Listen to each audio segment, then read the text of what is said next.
Countess Maria sat down doing woolwork. Natasha did not take her eyes off her husband.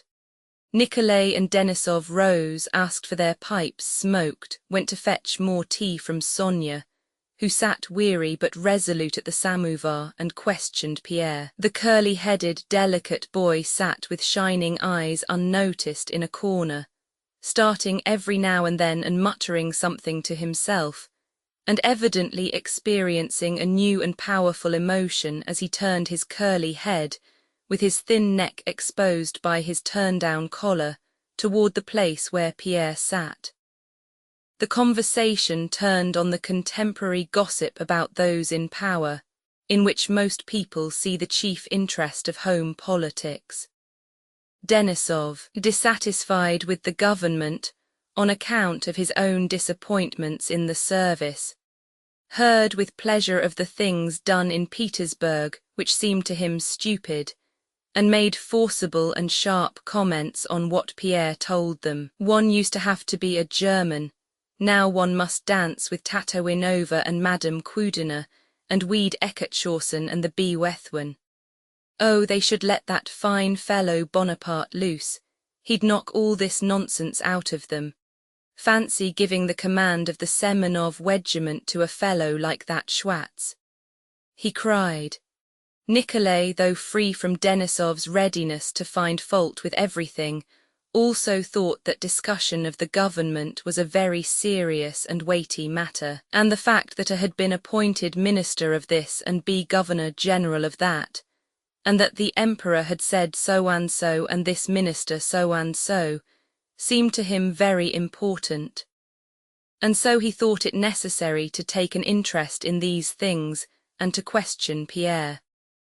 The questions put by these two kept the conversation from changing its ordinary character of gossip about the higher government circles. But Natasha, knowing all her husband's ways and ideas, saw that he had long been wishing but had been unable to divert the conversation to another channel and express his own deeply felt idea for the sake of which he had gone to Petersburg to consult with his new friend Prince Fedor, and she helped him by asking how his affairs with Prince Fedor had gone. "What was it about?" asked Nikolay. "Always the same thing," said Pierre, looking round at his listeners. "Everybody sees that things are going so badly that they cannot be allowed to go on so, and that it is the duty of all decent men to counteract it as far as they can." "What can decent men do?" Nikolay inquired, frowning slightly. "What can be done?" "Why, this. Come into my study," said Nikolay. Natasha, who had long expected to be fetched to nurse her baby, now heard the nurse calling her and went to the nursery. Countess Maria followed her. The men went into the study and Nikolenka Bolkonsky followed them unnoticed by his uncle and sat down at the writing table in a shady corner by the window. "Well, what would you do?" asked Denisov. "Always some fantastic schemes," said Nikolay. "Why this?" began Pierre, not sitting down but pacing the room, sometimes stopping short, gesticulating and lisping. "The position in Petersburg is this. The emperor does not look into anything. He has abandoned himself altogether to this mysticism. Pierre could not tolerate mysticism in anyone now. He seeks only for peace, and only these people sans foi ni loi 136 can give it him, people who recklessly hack at and strangle everything, Magnitsky, Arakcheev and Tutti Quanti. You will agree that if you did not look after your estates yourself but only wanted a quiet life, the harsher your steward was the more readily your object might be attained," he said to Nikolay. "Well, what does that lead up to?" said Nikolay. "Well, everything is going to ruin. Robbery in the law courts, in the army nothing but flogging, drilling and military settlements. The people are tortured, enlightenment is suppressed. All that is young and honest is crushed. Everyone sees that this cannot go on. Everything is strained to such a degree that it will certainly break," said Pierre, as those who examine the actions of any government have always said since governments began. "I told them just one thing in Petersburg. Told whom? Well, you know whom, said Pierre with a meaning glance from under his brows. Prince Fedor and all those. To encourage culture and philanthropy is all very well, of course. The aim is excellent, but in the present circumstances something else is needed. At that moment Nikolay noticed the presence of his nephew. His face darkened and he went up to the boy. Why are you here? Why, let him be, said Pierre, taking Nikolay by the arm and continuing. That is not enough. I told them something else is needed.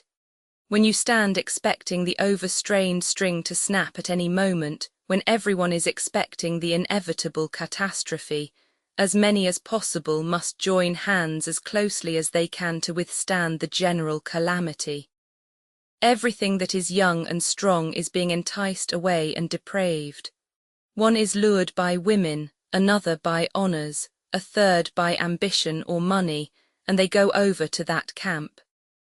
No independent men, such as you or I, are left. What I say is widen the scope of our society. Let the mot d'ordre be not virtue alone, but independence and action as well. Nikolay, who had left his nephew, irritably pushed up an armchair, sat down in it and listened to Pierre, coughing discontentedly and frowning more and more. But action with what aim? He cried.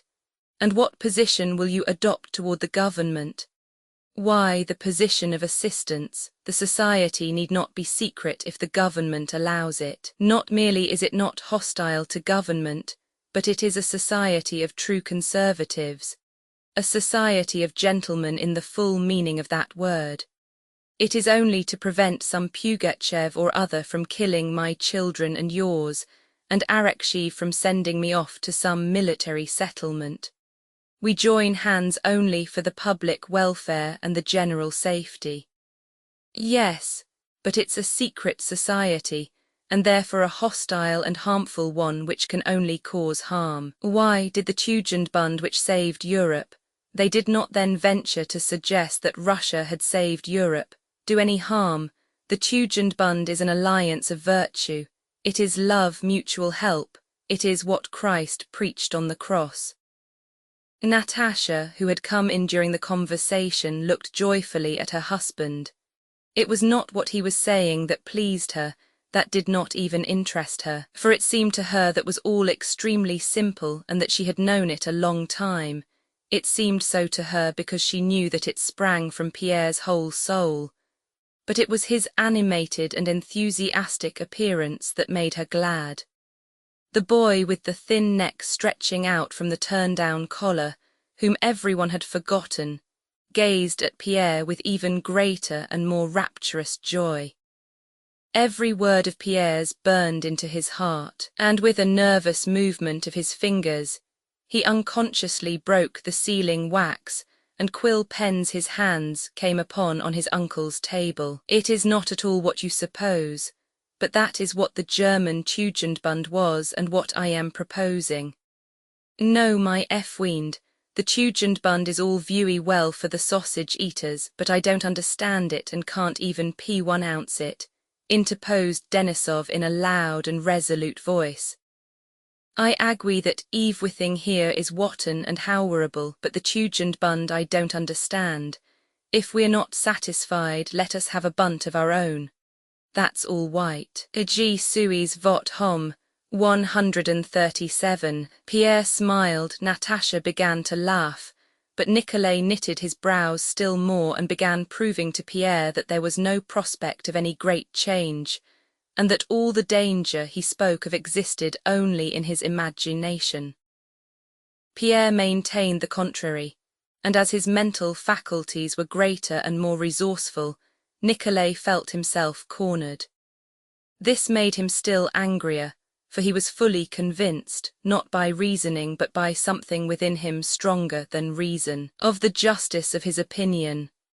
I will tell you this, he said, rising and trying with nervously twitching fingers to prop up his pipe in a corner, but finally abandoning the attempt. I can't prove it to you.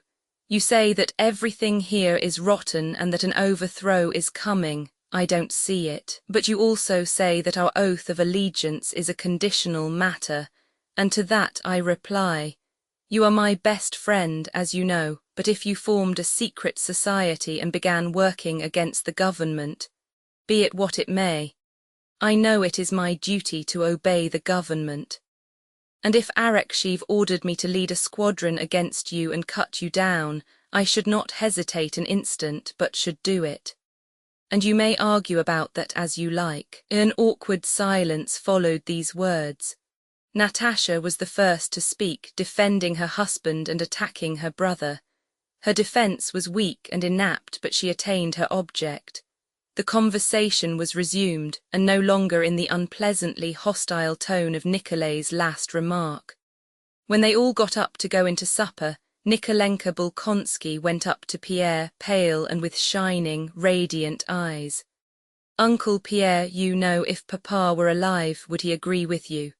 he asked, and Pierre suddenly realized what a special, independent, complex and powerful process of thought and feeling must have been going on in this boy during that conversation, and remembering all he had said, he regretted that the lad should have heard him.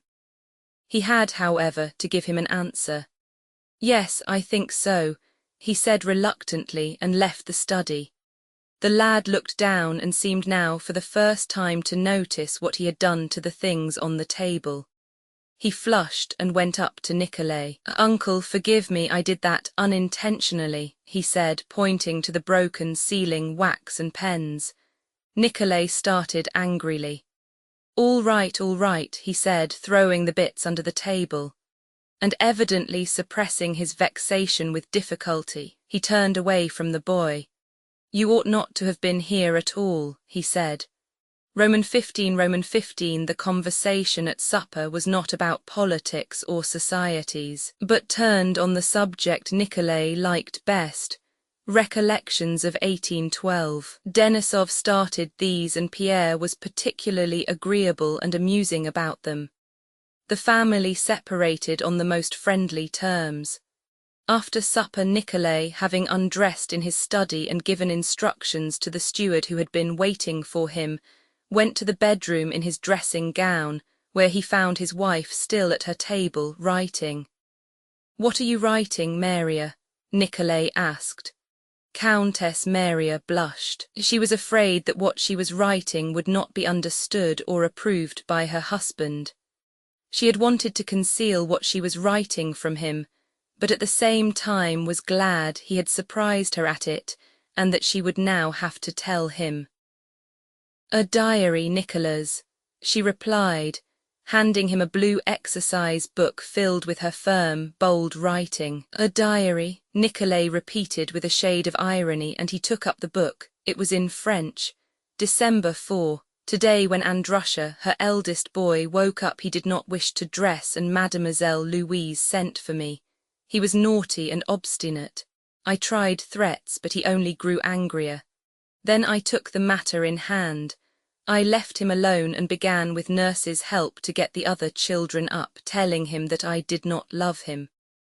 For a long time he was silent, as if astonished. Then he jumped out of bed, ran to me in his shirt, and sobbed so that I could not calm him for a long time.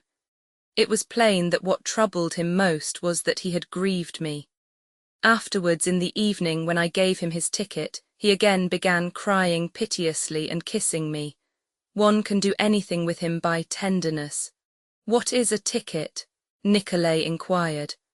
"I have begun giving the elder ones marks every evening, showing how they have behaved." Nikolay looked into the radiant eyes that were gazing at him, and continued to turn over the pages and read. In the diary was set down everything in the children's lives that seemed noteworthy to their mother, as showing their characters, or suggesting general reflections on educational methods. They were for the most part quite insignificant trifles, but did not seem so to the mother or to the father either, now that he read this diary about his children for the first time. Under the date 5 was entered. Mitya was naughty at table. Papa said he was to have no pudding. He had none, but looked so unhappily and greedily at the others while they were eating. I think that punishment by depriving children of sweets only develops their greediness. Must tell Nicholas this. Nikolay put down the book and looked at his wife. The radiant eyes gazed at him questioningly. Would he approve or disapprove of her diary? There could be no doubt not only of his approval, but also of his admiration for his wife. Perhaps it need not be done so pedantically, thought Nikolay, or even done at all. But this untiring, continual spiritual effort of which the sole aim was the children's moral welfare delighted him.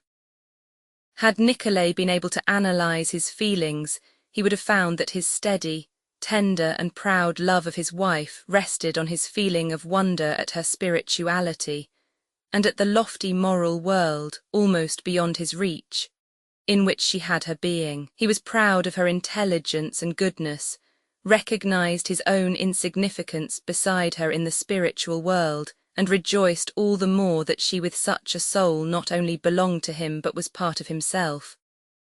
"I quite approve, my dearest," said he with a significant look, and after a short pause he added, "And I behaved badly today. You weren't in the study. We began disputing, Pierre and I lost my temper. But he is impossible, such a child. I don't know what would become of him if Natasha didn't keep him in hand. Have you any idea why he went to Petersburg? They have formed—" "Yes, I know," said Countess Maria. "Natasha told me." "Well then, you know," Nikolay went on, growing hot at the mere recollection of their discussion. "He wanted to convince me that it is every honest man's duty to go against the government, and that the oath of allegiance and duty, I am sorry you weren't there. They all fell on me, Denisov and Natasha. Natasha is absurd, how she rules over him, and yet there need only be a discussion and she has no words of her own but only repeats his sayings," added Nikolay, yielding to that irresistible inclination which tempts us to judge those nearest and dearest to us. He forgot that what he was saying about Natasha could have been applied word for word to himself in relation to his wife. "Yes, I have noticed that," said Countess Maria.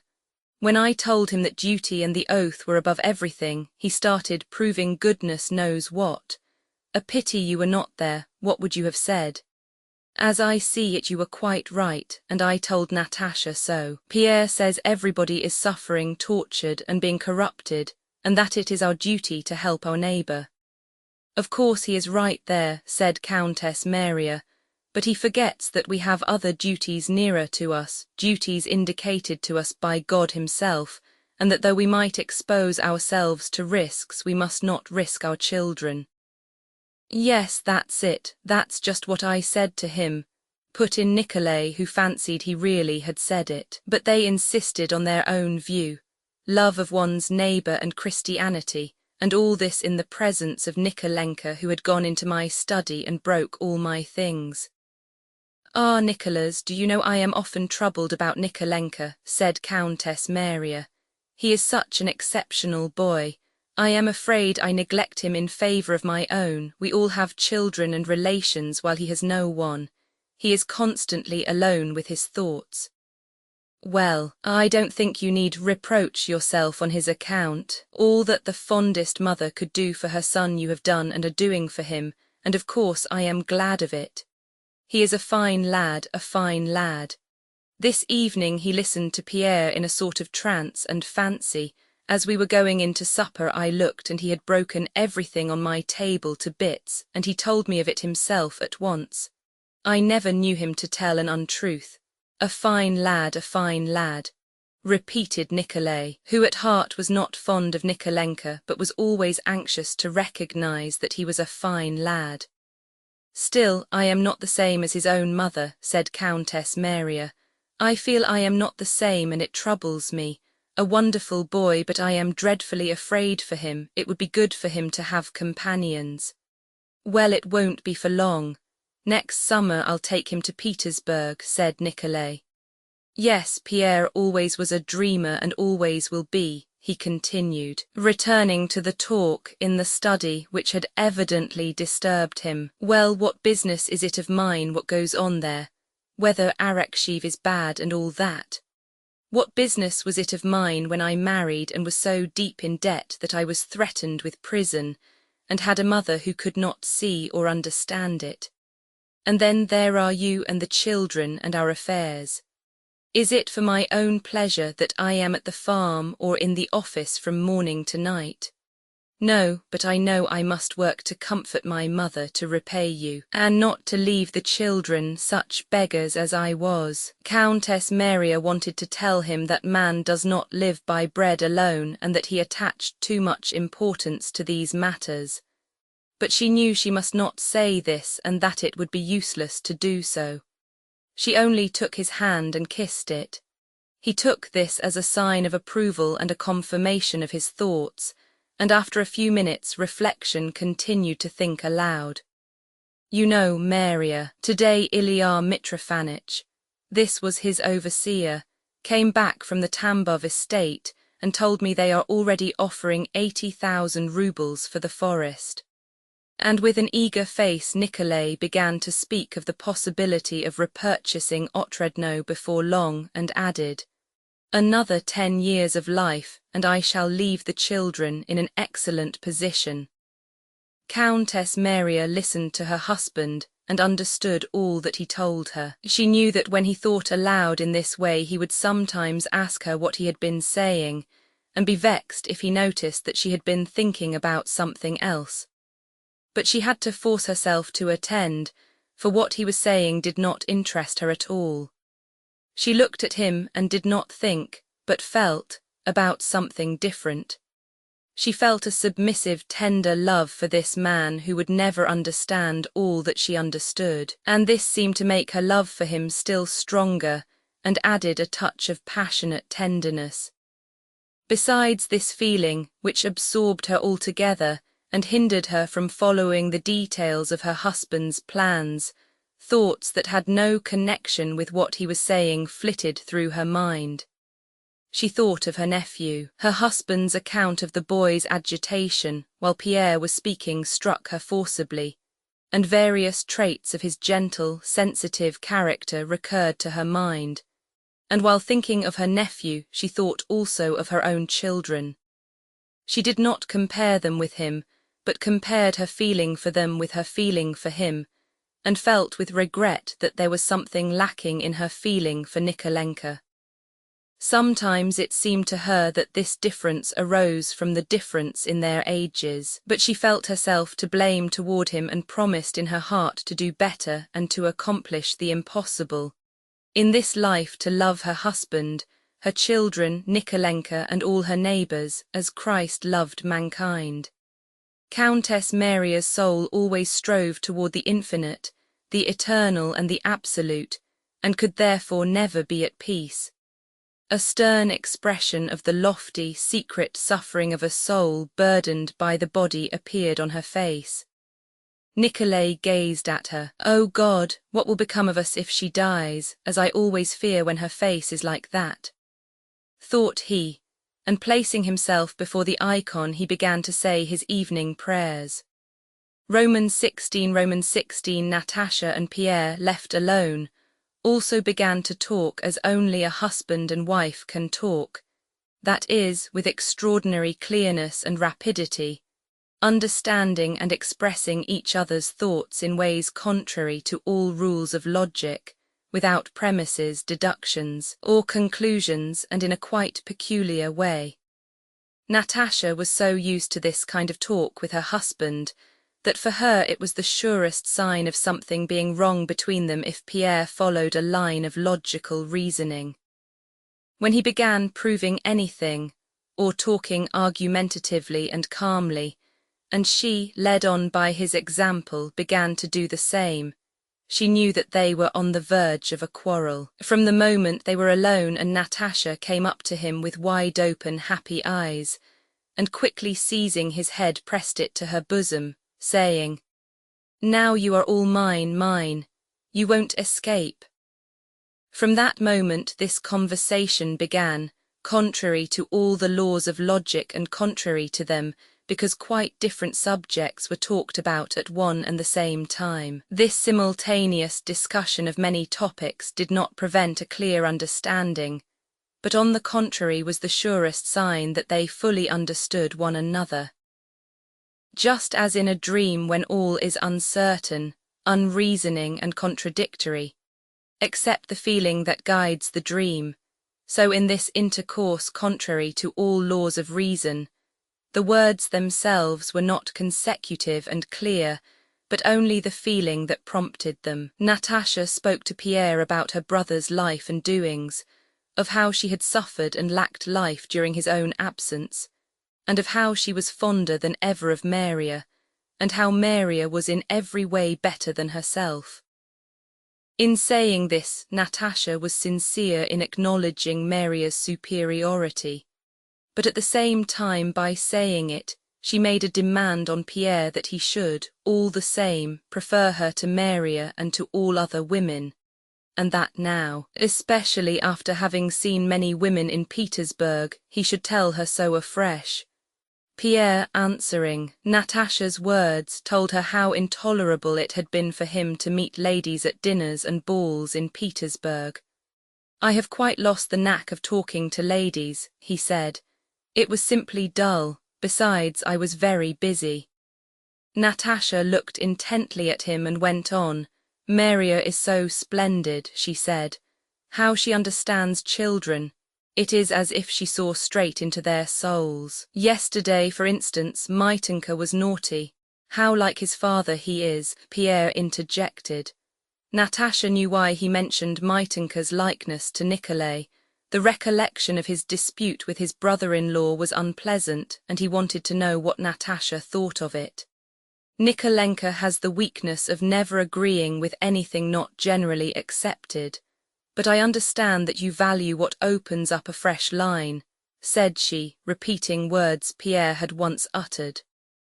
"No, the chief point is that to Nikolay ideas and discussions are an amusement, almost a pastime," said Pierre.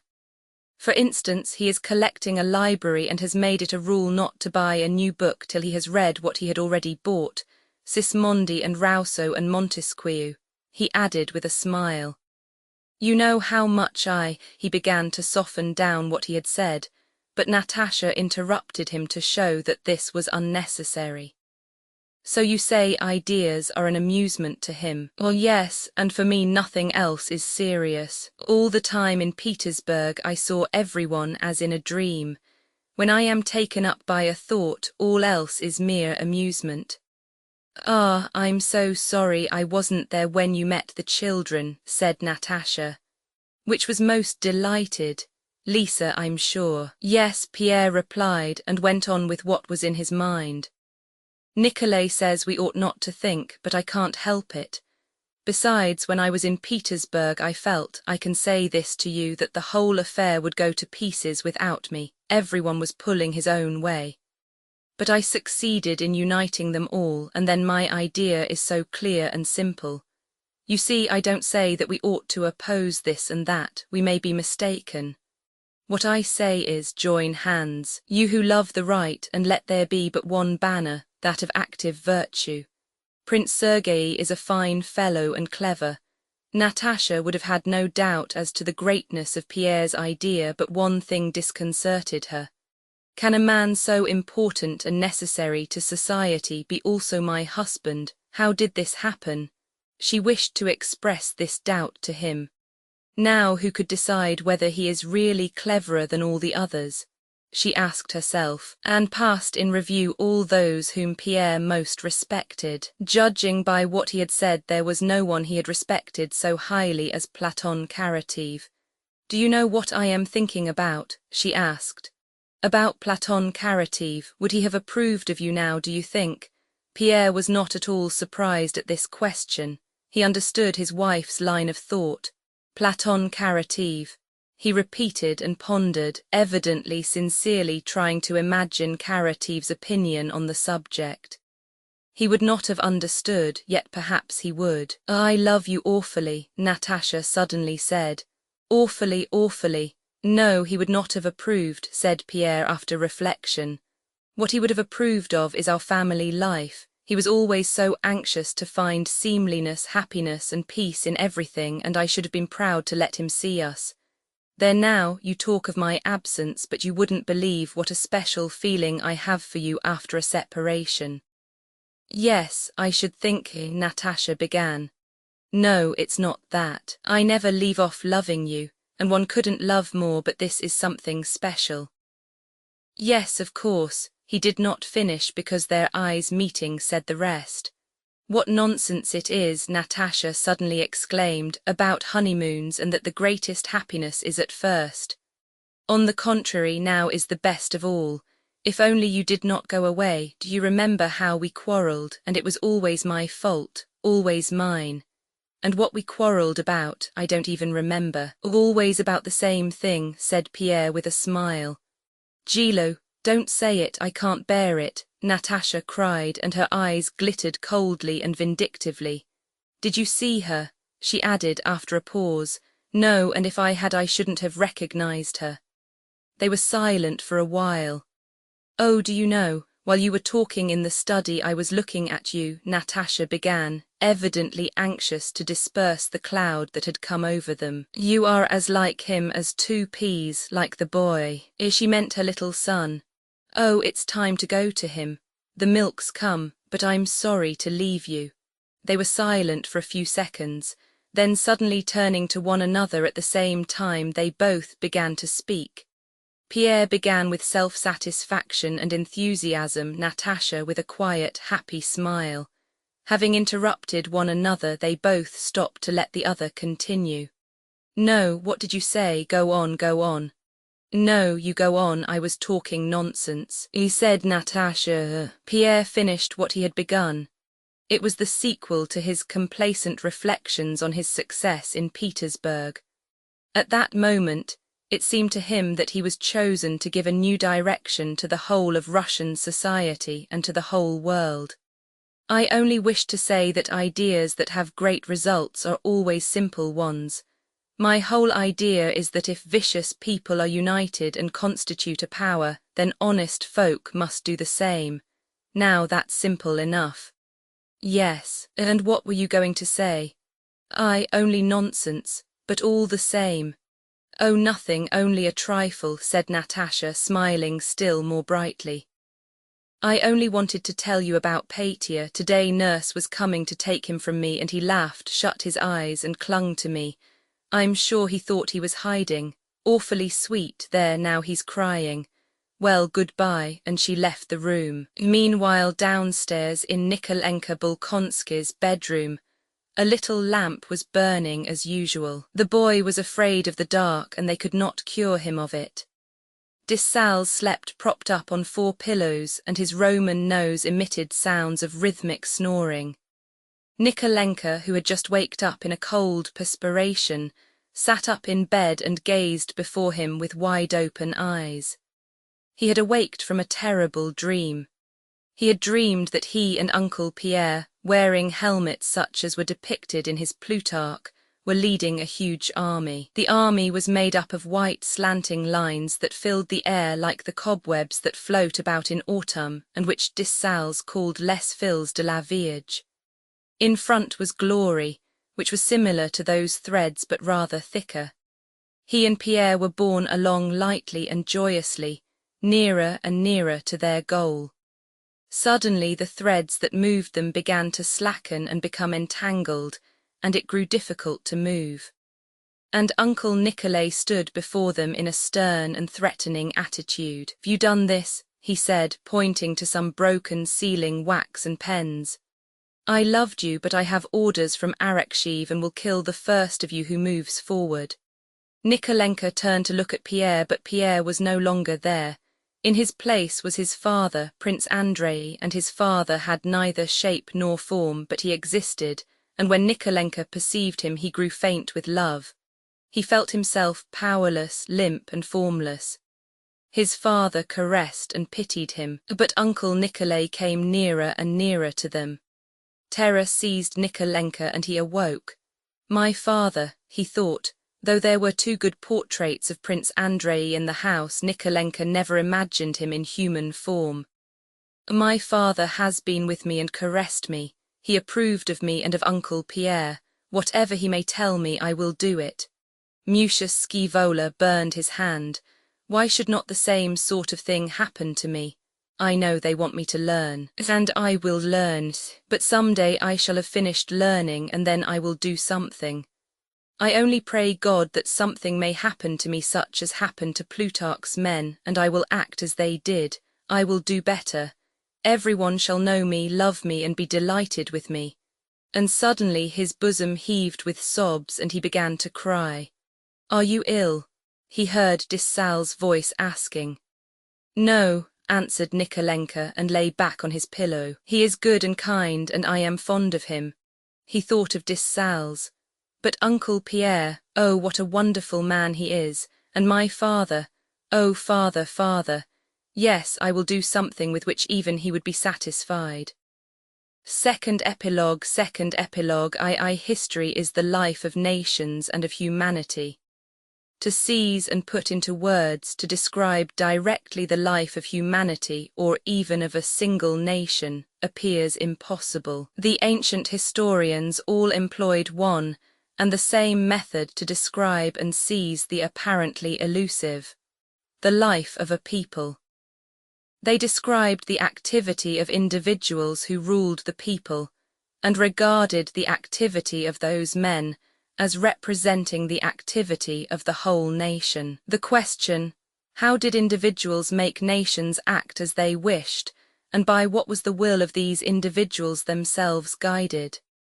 The ancients met by recognizing a divinity which subjected the nations to the will of a chosen man, and guided the will of that chosen man so as to accomplish ends that were predestined. For the ancients, these questions were solved by a belief in the direct participation of the deity in human affairs. Modern history, in theory, rejects both these principles. It would seem that having rejected the belief of the ancients in man's subjection to the deity, and in a predetermined aim toward which nations are led, modern history should study not the manifestations of power but the causes that produce it. But modern history has not done this. Having in theory rejected the view held by the ancients, it still follows them in practice. Instead of men endowed with divine authority and directly guided by the will of God, modern history has given us either heroes endowed with extraordinary, superhuman capacities, or simply men of very various kinds, from monarchs to journalists who lead the masses. Instead of the former divinely appointed aims of the Jewish, Greek, or Roman nations, which ancient historians regarded as representing the progress of humanity, modern history has postulated its own aims, the welfare of the French, German, or English people, or in its highest abstraction, the welfare and civilization of humanity in general, by which is usually meant that of the peoples occupying a small northwesterly portion of a large continent. Modern history has rejected the beliefs of the ancients without replacing them by a new conception, and the logic of the situation has obliged the historians, after they had apparently rejected the divine authority of the kings and the fate of the ancients, to reach the same conclusion by another road, that is, to recognize 1. Nations guided by individual men, and 2. The existence of a known aim to which these nations and humanity at large are tending. At the basis of the works of all the modern historians from Gibbon to Buckle, despite their seeming disagreements and the apparent novelty of their outlooks, lie those two old, unavoidable assumptions. In the first place, the historian describes the activity of individuals who in his opinion have directed humanity. One historian considers only monarchs, generals, and ministers as being such men, while another includes also orators, learned men, reformers, philosophers, and poets. Secondly, it is assumed that the goal toward which humanity is being led is known to the historians. To one of them, this goal is the greatness of the Roman, Spanish, or French realm. To another, it is liberty, equality, and a certain kind of civilization of a small corner of the world called Europe. In 1789, a ferment arises in Paris. It grows, spreads, and is expressed by a movement of peoples from west to east. Several times it moves eastward and collides with a counter-movement from the east-westward. In 1812 it reaches its extreme limit, Moscow, and then with remarkable symmetry a counter-movement occurs from east to west, attracting to it, as the first movement had done, the nations of Middle Europe. The counter-movement reaches the starting point of the first movement in the west, Paris, and subsides. During that 20-year period an immense number of fields were left untilled, houses were burned, trade changed its direction, millions of men migrated, were impoverished or were enriched, and millions of Christian men professing the law of love of their fellows slew one another. What does all this mean? Why did it happen? What made those people burn houses and slay their fellow men? What were the causes of these events? What force made men act so? These are the instinctive, plain, and most legitimate questions humanity asks itself when it encounters the monuments and tradition of that period. For a reply to these questions, the common sense of mankind turns to the science of history, whose aim is to enable nations and humanity to know themselves. If history had retained the conception of the ancients, it would have said that God, to reward or punish his people, gave Napoleon power and directed his will to the fulfillment of the divine ends, and that reply would have been clear and complete. One might believe or disbelieve in the divine significance of Napoleon, but for anyone believing in it, there would have been nothing unintelligible in the history of that period, nor would there have been any contradictions. But modern history cannot give that reply. Science does not admit the conception of the ancients as to the direct participation of the deity in human affairs, and therefore history ought to give other answers.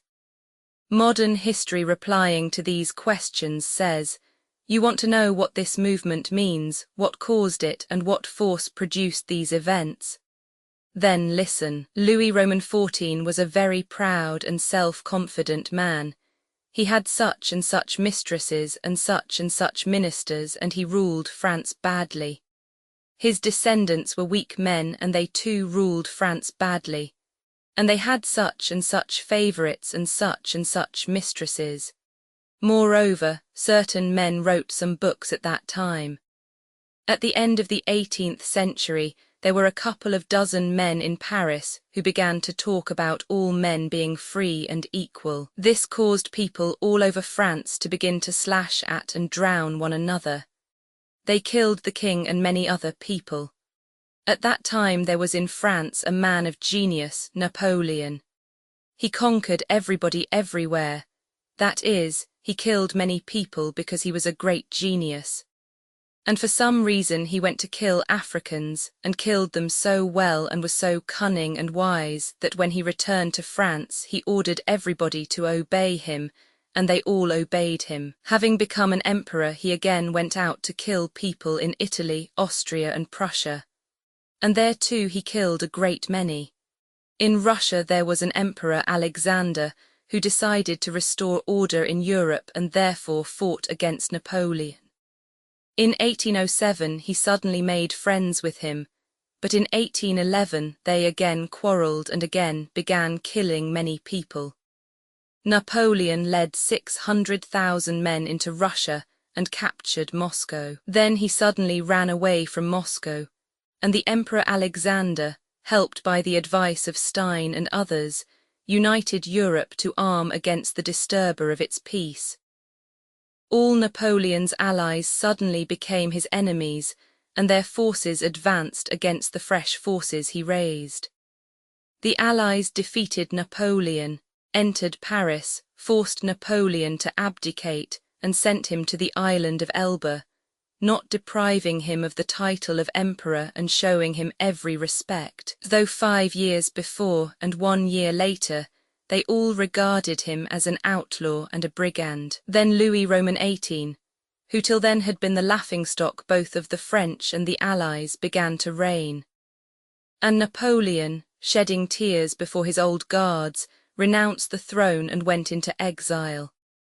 Then the skillful statesmen and diplomatists, especially Talleyrand, who managed to sit down in a particular chair before anyone else and thereby extended the frontiers of France, talked in Vienna, and by these conversations made the nations happy or unhappy. Suddenly the diplomatists and monarchs nearly quarrelled and were on the point of again ordering their armies to kill one another. But just then Napoleon arrived in France with a battalion, and the French, who had been hating him, immediately all submitted to him. But the Allied monarchs were angry at this and went to fight the French once more. And they defeated the genius Napoleon and, suddenly recognizing him as a brigand, sent him to the island of St. Helena. And the exile, separated from the beloved France so dear to his heart, died a lingering death on that rock and bequeathed his great deeds to posterity. But in Europe a reaction occurred and the sovereigns once again all began to oppress their subjects. It would be a mistake to think that this is ironic, a caricature of the historical accounts.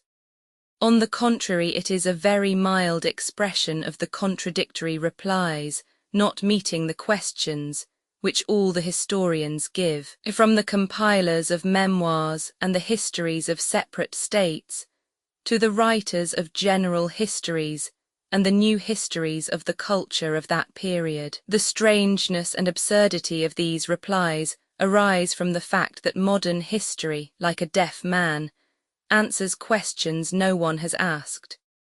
If the purpose of history be to give a description of the movement of humanity and of the peoples, the first question, in the absence of a reply to which all the rest will be incomprehensible, is: what is the power that moves peoples? To this, modern history laboriously replies either that Napoleon was a great genius, or that Louis Roman 14 was very proud, or that certain writers wrote certain books. All that may be so, and mankind is ready to agree with it, but it is not what was asked. All that would be interesting if we recognized a divine power based on itself, and always consistently directing its nations through Napoleons, Louis and writers. But we do not acknowledge such a power, and therefore before speaking about Napoleons, Louis and authors, we ought to be shown the connection existing between these men and the movement of the nations. If instead of a divine power some other force has appeared, it should be explained in what this new force consists, for the whole interest of history lies precisely in that force. History seems to assume that this force is self-evident and known to everyone. But in spite of every desire to regard it as known, anyone reading many historical works cannot help doubting whether this new force, so variously understood by the historians themselves, is really quite well known to everybody. Roman 2, what force moves the nations? Biographical historians and historians of separate nations understand this force as a power inherent in heroes and rulers. In their narration, events occur solely by the will of a Napoleon and Alexander, or in general of the persons they describe.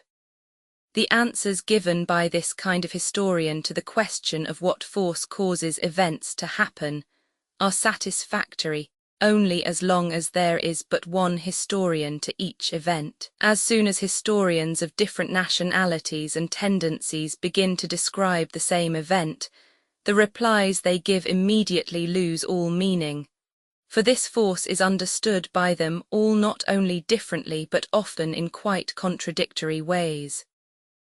One historian says that an event was produced by Napoleon's power, another that it was produced by Alexander's, a third that it was due to the power of some other person. Besides this, historians of that kind contradict each other even in their statement as to the force on which the authority of some particular person was based.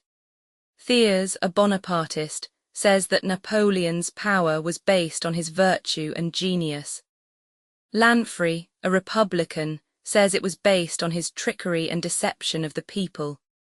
So the historians of this class, by mutually destroying one another's positions, destroy the understanding of the force which produces events, and furnish no reply to history's essential question. Writers of universal history who deal with all the nations seem to recognize how erroneous is the specialist historian's view of the force which produces events.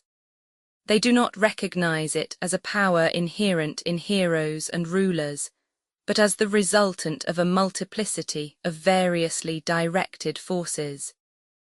In describing a war or the subjugation of a people, a general historian looks for the cause of the event not in the power of one man, but in the interaction of many persons connected with the event. According to this view, the power of historical personages, represented as the product of many forces, can no longer, it would seem, be regarded as a force that itself produces events.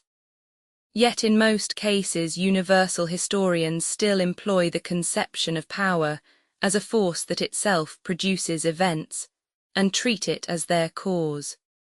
In their exposition, an historic character is first the product of his time, and his power only the resultant of various forces, and then his power is itself a force producing events. Gervinus, Schlosser, and others, for instance, at one time prove Napoleon to be a product of the Revolution, of the ideas of 1789 and so forth, and at another plainly say that the campaign of 1812 and other things they do not like were simply the product of Napoleon's misdirected will, and that the very ideas of 1789 were arrested in their development by Napoleon's caprice. The ideas of the Revolution and the general temper of the age produced Napoleon's power, but Napoleon's power suppressed the ideas of the Revolution and the general temper of the age. This curious contradiction is not accidental. Not only does it occur at every step, but the universal historian's accounts are all made up of a chain of such contradictions. This contradiction occurs because after entering the field of analysis, the universal historians stop halfway. To find component forces equal to the composite or resultant force, the sum of the components must equal the resultant. This condition is never observed by the universal historians, and so to explain the resultant forces they are obliged to admit, in addition to the insufficient components, another unexplained force affecting the resultant action. Specialist historians describing the campaign of 1813 or the restoration of the Bourbons plainly assert that these events were produced by the will of Alexander, but the universal historian Gervinus, refuting this opinion of the specialist historian, tries to prove that the campaign of 1813 and the restoration of the Bourbons were due to other things beside Alexander's will, such as the activity of Stein, Metternich, Madame de Stael, Talleyrand, Fichte, Chateaubriand, and others. The historian evidently decomposes Alexander's power into the components, Talleyrand, Chateaubriand, and the rest. But the sum of the components, that is, the interactions of Chateaubriand, Talleyrand, Madame de Stael, and the others, evidently does not equal the resultant, namely the phenomenon of millions of Frenchmen submitting to the Bourbons. That Chateaubriand, Madame de Stael, and others spoke certain words to one another only affected their mutual relations, but does not account for the submission of millions, and therefore to explain how from these relations of theirs the submission of millions of people resulted. That is, how component forces equal to one gave a resultant equal to 1,000 times, The historian is again obliged to fall back on power, the force he had denied, and to recognize it as the resultant of the forces, that is, he has to admit an unexplained force acting on the resultant. And that is just what the universal historians do, and consequently, they not only contradict the specialist historians but contradict themselves. Peasants having no clear idea of the cause of rain say, according to whether they want rain or fine weather, the wind has blown the clouds away, or the wind has brought up the clouds. And in the same way the universal historians sometimes, when it pleases them and fits in with their theory, say that power is the result of events, and sometimes, when they want to prove something else, say that power produces events. A third class of historians, the so-called historians of culture, following the path laid down by the universal historians, who sometimes accept writers and ladies as forces producing events, again take that force to be something quite different. They see it in what is called culture, in mental activity. The historians of culture are quite consistent in regard to their progenitors, the writers of universal histories, for if historical events may be explained by the fact that certain persons treated one another in such and such ways, why not explain them by the fact that such and such people wrote such and such books? Of the immense number of indications accompanying every vital phenomenon, these historians select the indication of intellectual activity and say that this indication is the cause. But despite their endeavors to prove that the cause of events lies in intellectual activity, only by a great stretch can one admit that there is any connection between intellectual activity and the movement of peoples. And in no case can one admit that intellectual activity controls people's actions, for that view is not confirmed by such facts as the very cruel murders of the French Revolution, resulting from the doctrine of the equality of man, or the very cruel wars and executions resulting from the preaching of love.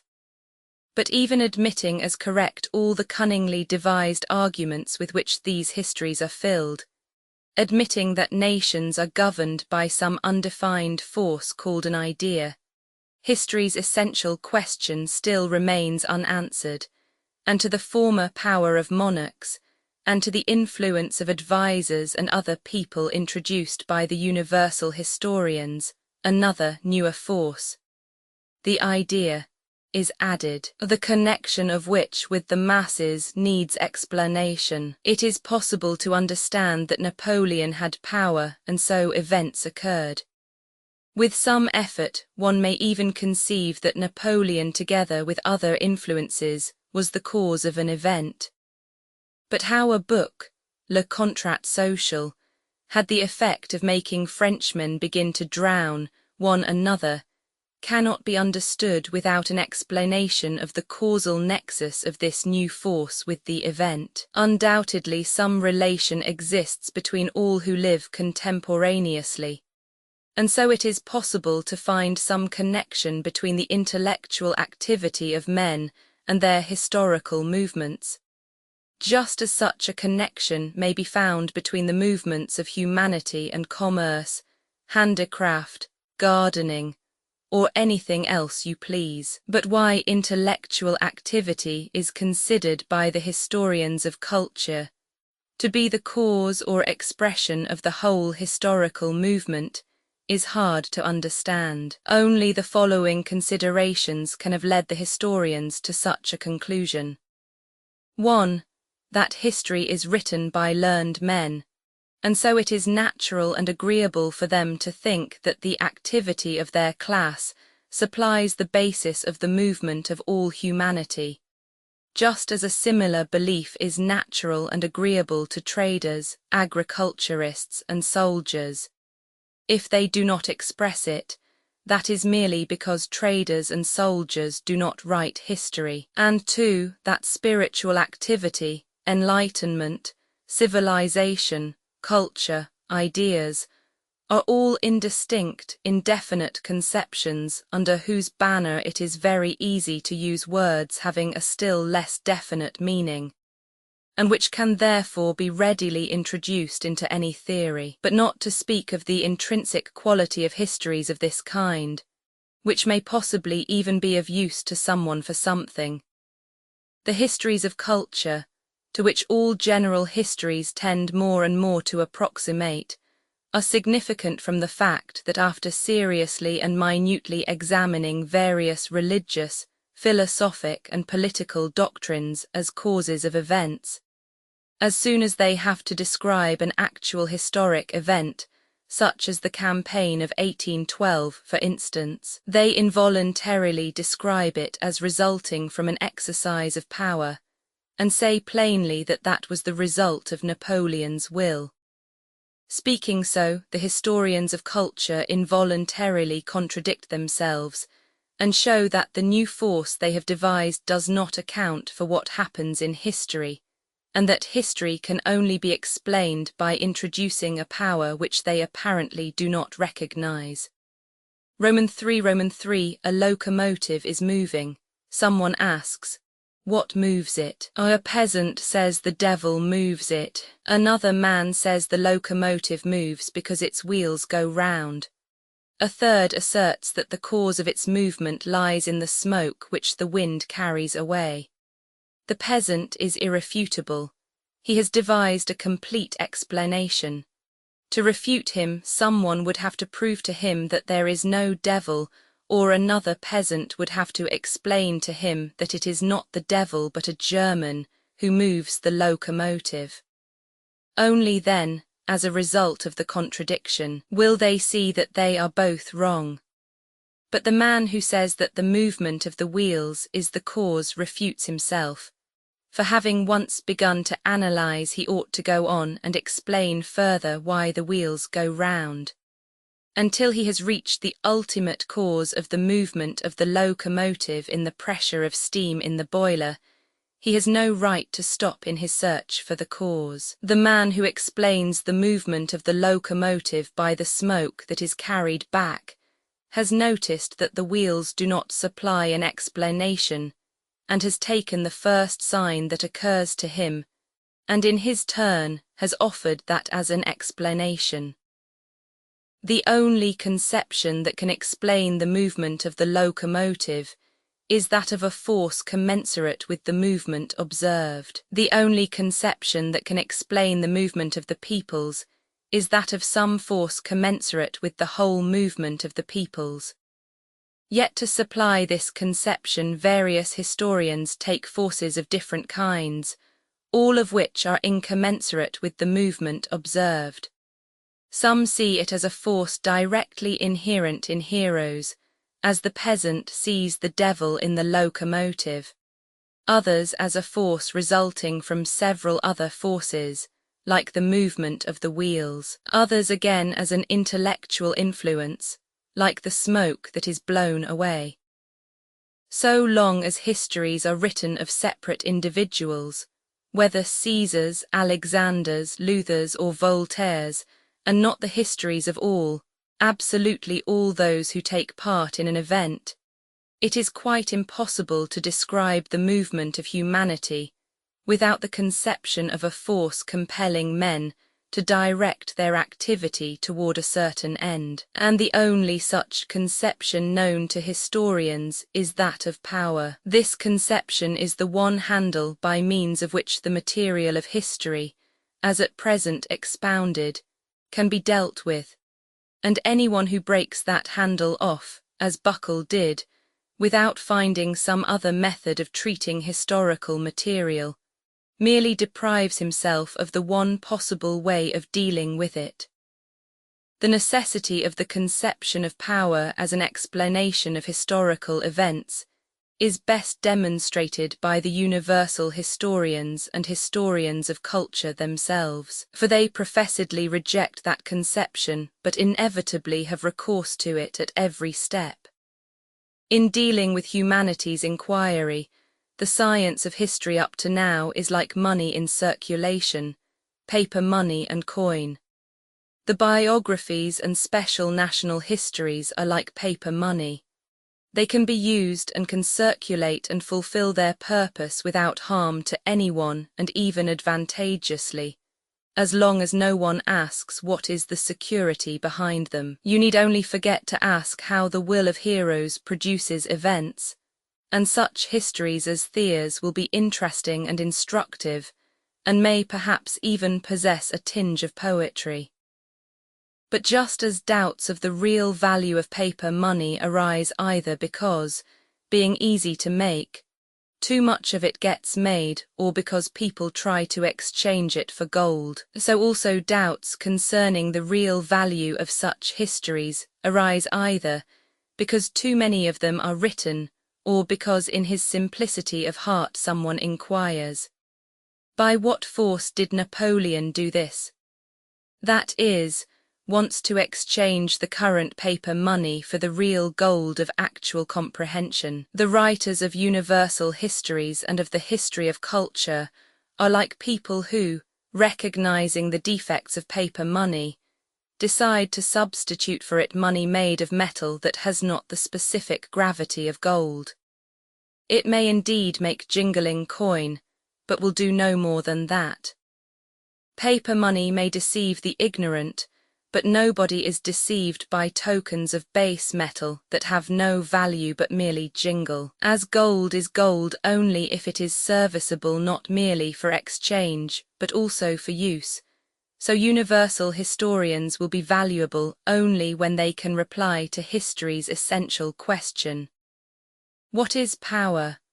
The universal historians give contradictory replies to that question, while the historians of culture evade it and answer something quite different. And as counters of imitation gold can be used only among a group of people who agree to accept them as gold, or among those who do not know the nature of gold, so universal historians and historians of culture, not answering humanity's essential question, serve as currency for some purposes of their own, only in universities and among the mass of readers who have a taste for what they call serious reading. Roman 4 having abandoned the conception of the ancients as to the divine subjection of the will of a nation to some chosen man, and the subjection of that man's will to the deity, history cannot, without contradictions, take a single step, till it has chosen one of two things: either a return to the former belief in the direct intervention of the deity in human affairs, or a definite explanation of the meaning of the force producing historical events, and termed power. A return to the first is impossible, the belief has been destroyed, and so it is essential to explain what is meant by power. Napoleon ordered an army to be raised and go to war. We are so accustomed to that idea and have become so used to it that the question, why did 600,000 men go to fight when Napoleon uttered certain words, seems to us senseless. He had the power, and so what he ordered was done. This reply is quite satisfactory if we believe that the power was given him by God. But as soon as we do not admit that, it becomes essential to determine what is this power of one man over others. It cannot be the direct physical power of a strong man over a weak one, a domination based on the application or threat of physical force like the power of Hercules, nor can it be based on the effect of moral force, as in their simplicity some historians think who say that the leading figures in history are heroes, that is, men gifted with a special strength of soul and mind called genius. This power cannot be based on the predominance of moral strength, for, not to mention heroes such as Napoleon about whose moral qualities opinions differ widely, history shows us that neither a Louis Roman XI nor a Metternich, who ruled over millions of people, had any particular moral qualities, but on the contrary were generally morally weaker than any of the millions they ruled over. If the source of power lies neither in the physical nor in the moral qualities of him who possesses it, it must evidently be looked for elsewhere, in the relation to the people of the man who wields the power. And that is how power is understood by the science of jurisprudence, that exchange bank of history, which offers to exchange history's understanding of power for true gold. If power be the collective will of the people transferred to their ruler, was Pugachev a representative of the will of the people? If not, then why was Napoleon I? Why was Napoleon Roman III a criminal when he was taken prisoner at Boulogne, and why, later on, were those criminals whom he arrested? Do palace revolutions, in which sometimes only 2 or 3 people take part, transfer the will of the people to a new ruler? In international relations, is the will of the people also transferred to their conqueror? Was the will of the Confederation of the Rhine transferred to Napoleon in 1806? Was the will of the Russian people transferred to Napoleon in 1809, when our army in alliance with the French went to fight the Austrians? To these questions, 3 answers are possible. Either to assume, 1, that the will of the people is always unconditionally transferred to the ruler or rulers they have chosen, and that therefore every emergence of a new power, every struggle against the power once appointed, should be absolutely regarded as an infringement of the real power. Or 2, that the will of the people is transferred to the rulers conditionally, under definite and known conditions, and to show that all limitations, conflicts, and even destructions of power result from a non-observance by the rulers of the conditions under which their power was entrusted to them. Or 3, that the will of the people is delegated to the rulers conditionally, but that the conditions are unknown and indefinite, and that the appearance of several authorities, their struggles and their falls, result solely from the greater or lesser fulfillment by the rulers of these unknown conditions, on which the will of the people is transferred from some people to others. Power is the collective will of the people transferred by expressed or tacit consent to their chosen rulers. In the domain of jurisprudence, which consists of discussions of how a state and power might be arranged were it possible for all that to be arranged, it is all very clear. But when applied to history, that definition of power needs explanation. The science of jurisprudence regards the state and power as the ancients regarded fire, namely, as something existing absolutely. But for history, the state and power are merely phenomena, just as for modern physics fire is not an element but a phenomenon. From this fundamental difference between the view held by history and that held by jurisprudence, it follows that jurisprudence can tell minutely how in its opinion power should be constituted, and what power, existing immutably outside time, is, but to history's questions about the meaning of the mutations of power in time it can answer nothing. And these are the 3 ways in which the historians do explain the relation of the people to their rulers. Some historians, those biographical and specialist historians already referred to, in their simplicity failing to understand the question of the meaning of power, seem to consider that the collective will of the people is unconditionally transferred to historical persons, and therefore when describing some single state, they assume that particular power to be the one absolute and real power, and that any other force opposing this is not a power but a violation of power, mere violence. Their theory, suitable for primitive and peaceful periods of history, has the inconvenience, in application to complex and stormy periods in the life of nations during which various powers arise simultaneously and struggle with one another, that a legitimist historian will prove that the National Convention, the Directory and Bonaparte were mere infringers of the true power, while a Republican and a Bonapartist will prove the one that the convention and the other that the empire was the real power, and that all the others were violations of power. Evidently, the explanations furnished by these historians, being mutually contradictory, can only satisfy young children. Recognizing the falsity of this view of history, another set of historians say that power rests on a conditional delegation of the will of the people to their rulers, and that historical leaders have power only conditionally, on carrying out the program that the will of the people has by tacit agreement prescribed to them. But what this program consists in these historians do not say, or if they do, they continually contradict one another. Each historian, according to his view of what constitutes a nation's progress, looks for these conditions in the greatness, wealth, freedom, or enlightenment of citizens of France or some other country, but not to mention the historian's contradictions as to the nature of this program, or even admitting that some one general program of these conditions exists. The facts of history almost always contradict that theory.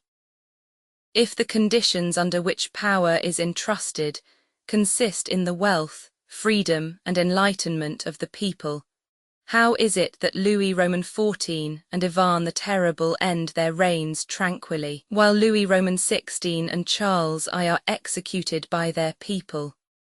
To this question, historians reply that Louis XIV's activity, contrary to the program, reacted on Louis Roman XVI. But why did it not react on Louis Roman XIV or on Louis Roman XV? Why should it react just on Louis Roman XVI? And what is the time limit for such reactions? To these questions there are and can be no answers. Equally little does this view explain why for several centuries the collective will is not withdrawn from certain rulers and their heirs, and then suddenly during a period of 50 years is transferred to the convention, to the Directory, to Napoleon, to Alexander, to Louis Roman XVIII, to Napoleon again, to Charles X, to Louis Philippe, to a republican government, and to Napoleon Roman III.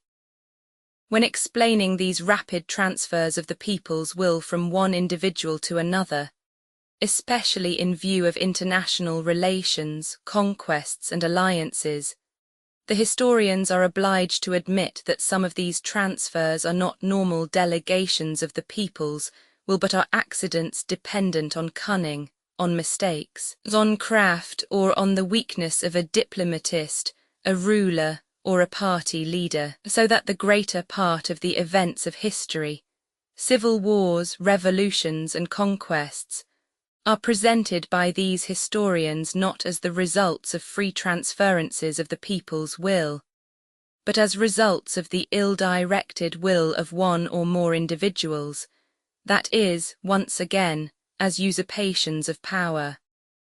And so these historians also see and admit historical events which are exceptions to the theory. These historians resemble a botanist who, having noticed that some plants grow from seeds producing two cotyledons, should insist that all that grows does so by sprouting into two leaves, and that the palm, the mushroom, and even the oak, which blossom into full growth and no longer resemble two leaves, are deviations from the theory. Historians of the third class assume that the will of the people is transferred to historic personages conditionally, but that the conditions are unknown to us. They say that historical personages have power only because they fulfill the will of the people which has been delegated to them.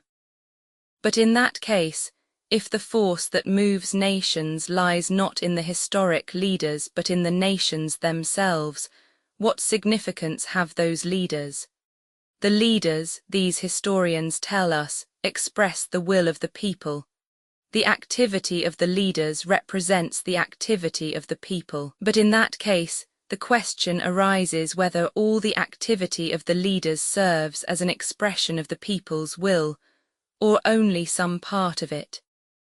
If the whole activity of the leaders serves as the expression of the people's will, as some historians suppose, then all the details of the court scandals contained in the biographies of a Napoleon or a Catherine serve to express the life of the nation, which is evident nonsense. But if it is only some particular side of the activity of an historical leader which serves to express the people's life, as other so-called philosophical historians believe, then to determine which side of the activity of a leader expresses the nation's life, we have first of all to know in what the nation's life consists.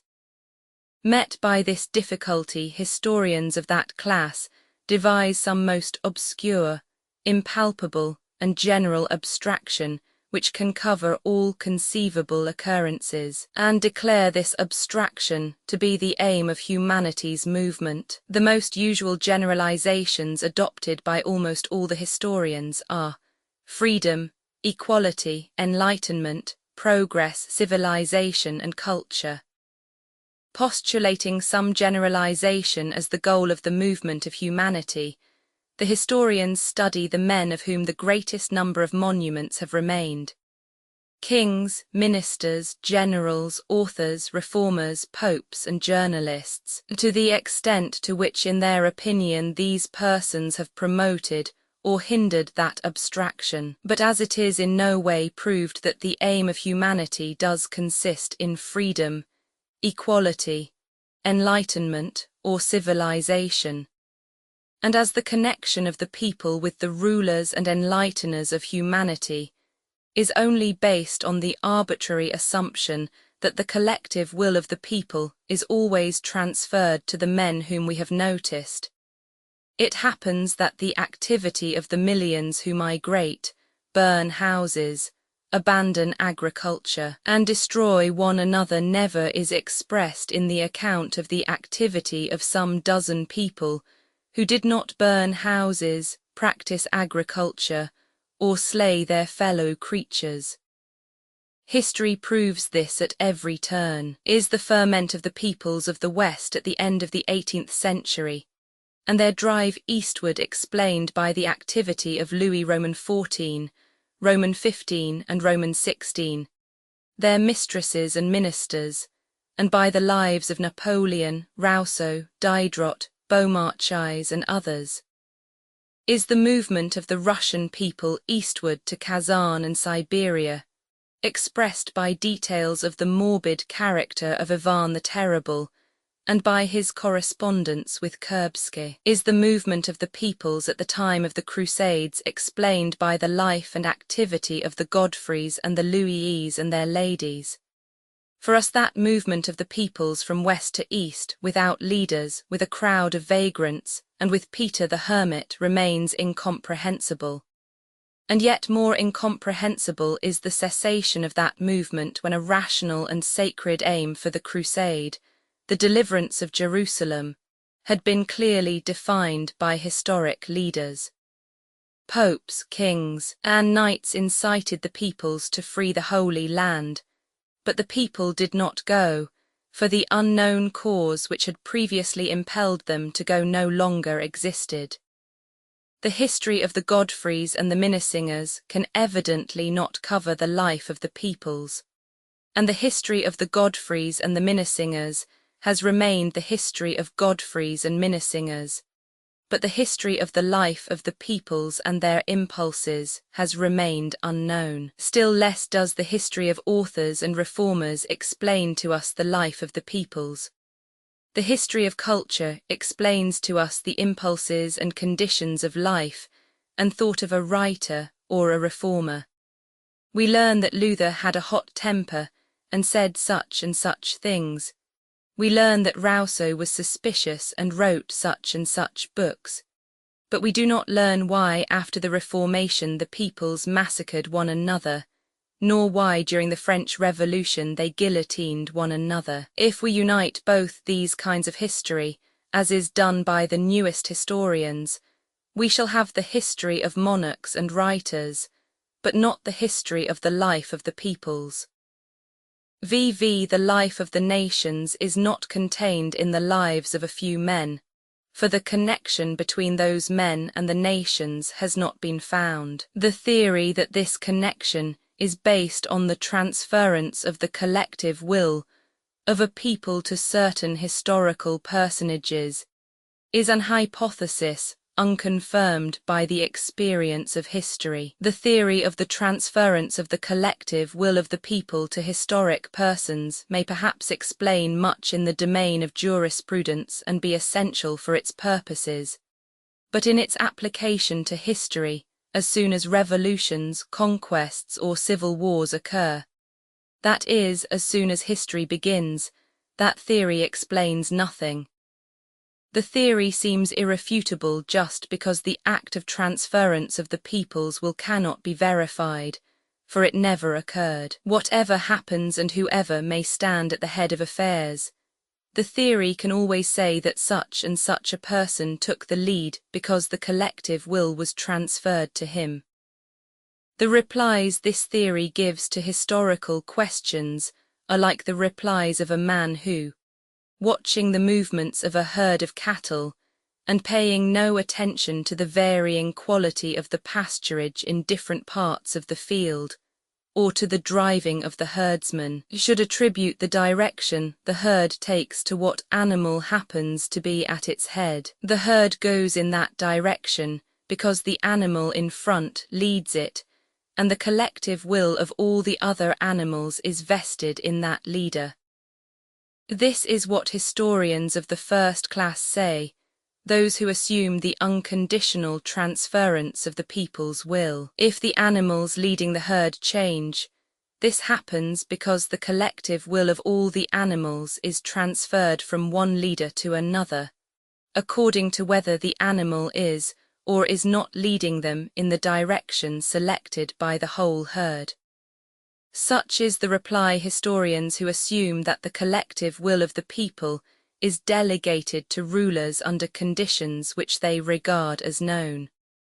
With this method of observation, it often happens that the observer, influenced by the direction he himself prefers, regards those as leaders who, owing to the people's change of direction, are no longer in front, but on one side or even in the rear. If the animals in front are continually changing and the direction of the whole herd is constantly altered, this is because in order to follow a given direction the animals transfer their will to the animals that have attracted our attention, and to study the movements of the herd, we must watch the movements of all the prominent animals moving on all sides of the herd. So say the third class of historians who regard all historical persons, from monarchs to journalists, as the expression of their age. The theory of the transference of the will of the people to historic persons is merely a paraphrase, a restatement of the question in other words. What causes historical events? Power. What is power? Power is the collective will of the people transferred to one person. Under what condition is the will of the people delegated to one person? On condition that that person expresses the will of the whole people. That is, power is power. In other words, power is a word the meaning of which we do not understand. If the realm of human knowledge were confined to abstract reasoning, then having subjected to criticism the explanation of power that juridical science gives us, humanity would conclude that power is merely a word and has no real existence. But to understand phenomena man has, besides abstract reasoning, experience by which he verifies his reflections, and experience tells us that power is not merely a word but an actually existing phenomenon. Not to speak of the fact that no description of the collective activity of men can do without the conception of power, the existence of power is proved both by history and by observing contemporary events. Whenever an event occurs, a man appears or men appear, by whose will the event seems to have taken place. Napoleon Roman III issues a decree and the French go to Mexico. The King of Prussia and Bismarck issue decrees and an army enters Bohemia. Napoleon I issues a decree, and an army enters Russia. Alexander I gives a command, and the French submit to the Bourbons. Experience shows us that whatever event occurs, it is always related to the will of one or of several men who have decreed it. The historians, in accord with the old habit of acknowledging divine intervention in human affairs, want to see the cause of events in the expression of the will of someone endowed with power. But that supposition is not confirmed either by reason or by experience. On the one side, reflection shows that the expression of a man's will, his words, are only part of the general activity expressed in an event, as for instance in a war or a revolution, and so without assuming an incomprehensible supernatural force. A miracle, one cannot admit that words can be the immediate cause of the movements of millions of men. On the other hand, even if we admitted that words could be the cause of events, history shows that the expression of the will of historical personages does not in most cases produce any effect. That is to say, their commands are often not executed, and sometimes the very opposite of what they order occurs. Without admitting divine intervention in the affairs of humanity, we cannot regard power as the cause of events. Power, from the standpoint of experience, is merely the relation that exists between the expression of someone's will and the execution of that will by others. To explain the conditions of that relationship, we must first establish a conception of the expression of will, referring it to man and not to the deity. If the deity issues a command, expresses his will, as ancient history tells us, the expression of that will is independent of time and is not caused by anything, for the divinity is not controlled by an event. But speaking of commands that are the expression of the will of men acting in time and in relation to one another, to explain the connection of commands with events we must restore 1. The condition of all that takes place, the continuity of movement in time both of the events and of the person who commands, and 2. The inevitability of the connection between the person commanding and those who execute his command. VI only the expression of the will of the deity, not dependent on time, can relate to a whole series of events occurring over a period of years or centuries, and only the deity, independent of everything, can by his soul will determine the direction of humanity's movement. But man acts in time and himself takes part in what occurs. Reinstating the first condition omitted, that of time, we see that no command can be executed without some preceding order having been given rendering the execution of the last command possible. No command ever appears spontaneously, or itself covers a whole series of occurrences, but each command follows from another, and never refers to a whole series of events, but always to one moment only of an event. When, for instance, we say that Napoleon ordered armies to go to war, we combine in one simultaneous expression a whole series of consecutive commands dependent one on another. Napoleon could not have commanded an invasion of Russia and never did so. Today he ordered such and such papers to be written to Vienna, to Berlin and to Petersburg. Tomorrow such and such decrees and orders to the army, the fleet, the commissariat, and so on and so on. Millions of commands, which formed a whole series corresponding to a series of events which brought the French armies into Russia. If throughout his reign Napoleon gave commands concerning an invasion of England, and expended on no other undertaking so much time and effort, and yet during his whole reign never once attempted to execute that design, but undertook an expedition into Russia, with which country he considered it desirable to be in alliance, a conviction he repeatedly expressed. This came about because his commands did not correspond to the course of events in the first case, but did so correspond in the latter. For an order to be certainly executed, it is necessary that a man should order what can be executed. But to know what can and what cannot be executed is impossible, not only in the case of Napoleon's invasion of Russia, in which millions participated, but even in the simplest event, for in either case millions of obstacles may arise to prevent its execution. Every order executed is always one of an immense number unexecuted. All the impossible orders inconsistent with the course of events remain unexecuted. Only the possible ones get linked up with a consecutive series of commands corresponding to a series of events, and are executed. Our false conception that an event is caused by a command which precedes it is due to the fact that when the event has taken place, and out of thousands of others those few commands which were consistent with that event have been executed, we forget about the others that were not executed because they could not be. Apart from that, the chief source of our error in this matter is due to the fact that in the historical accounts, a whole series of innumerable, diverse and petty events, such for instance as all those which led the French armies to Russia, is generalized into one event in accord with the result produced by that series of events, and corresponding with this generalization, the whole series of commands is also generalized into a single expression of will. We say that Napoleon wished to invade Russia and invaded it. In reality, in all Napoleon's activity, we never find anything resembling an expression of that wish, but find a series of orders or expressions of his will, very variously and indefinitely directed.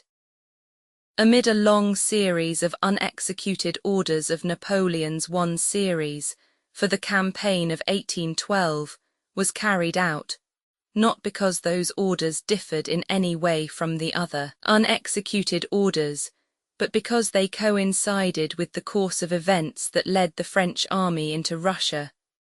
Just as in stencil work this or that figure comes out, not because the colour was laid on from this side, or in that way, but because it was laid on from all sides over the figure cut in the stencil.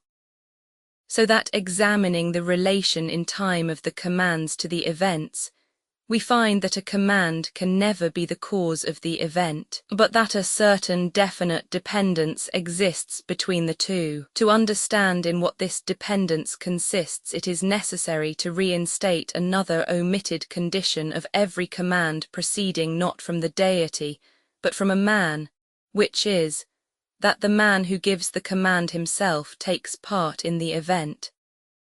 This relation of the commander to those he commands is just what is called power.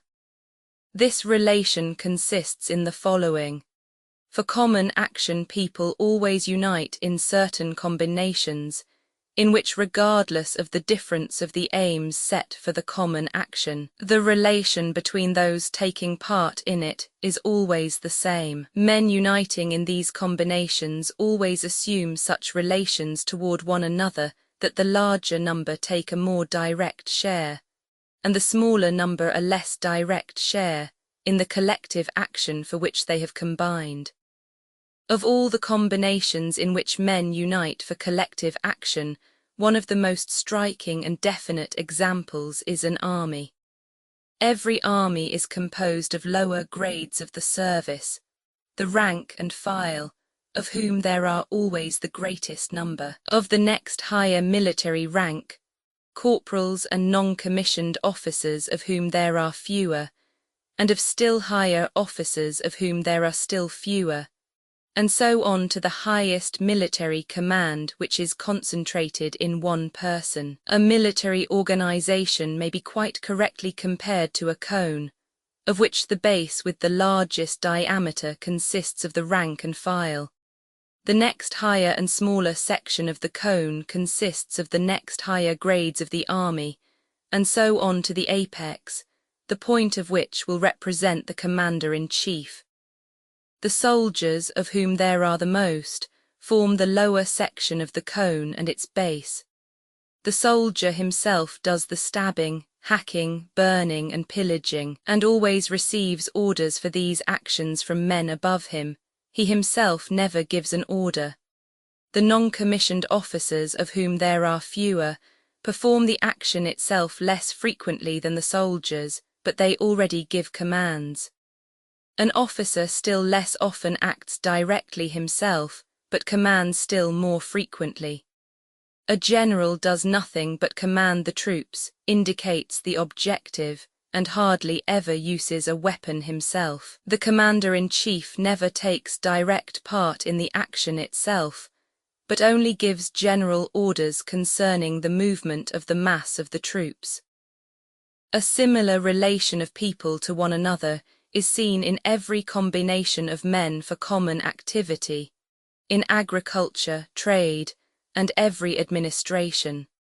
And so, without particularly analyzing all the contiguous sections of a cone and of the ranks of an army, or the ranks and positions in any administrative or public business whatever from the lowest to the highest, we see a law by which men, to take associated action, combine in such relations that the more directly they participate in performing the action the less they can command, and the more numerous they are, while the less their direct participation in the action itself, the more they command and the fewer of them there are.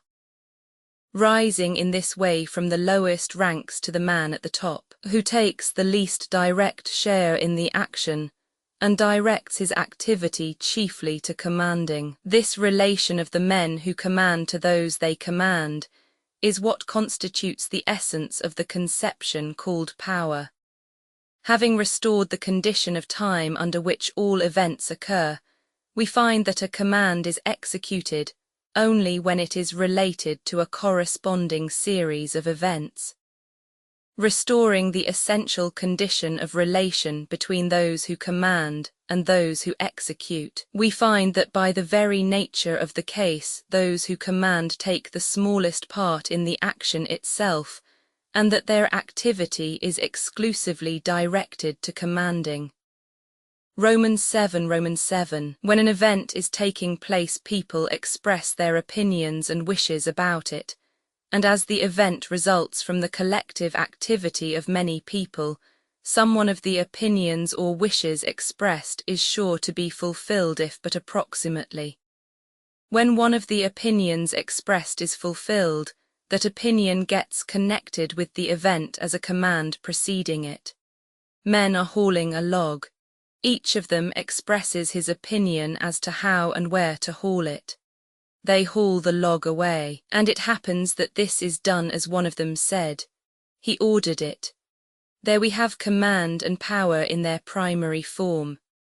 The man who worked most with his hands could not think so much about what he was doing, or reflect on or command what would result from the common activity, while the man who commanded more would evidently work less with his hands on account of his greater verbal activity. When some larger concourse of men direct their activity to a common aim, there is a yet sharper division of those who, because their activity is given to directing and commanding, take less part in the direct work.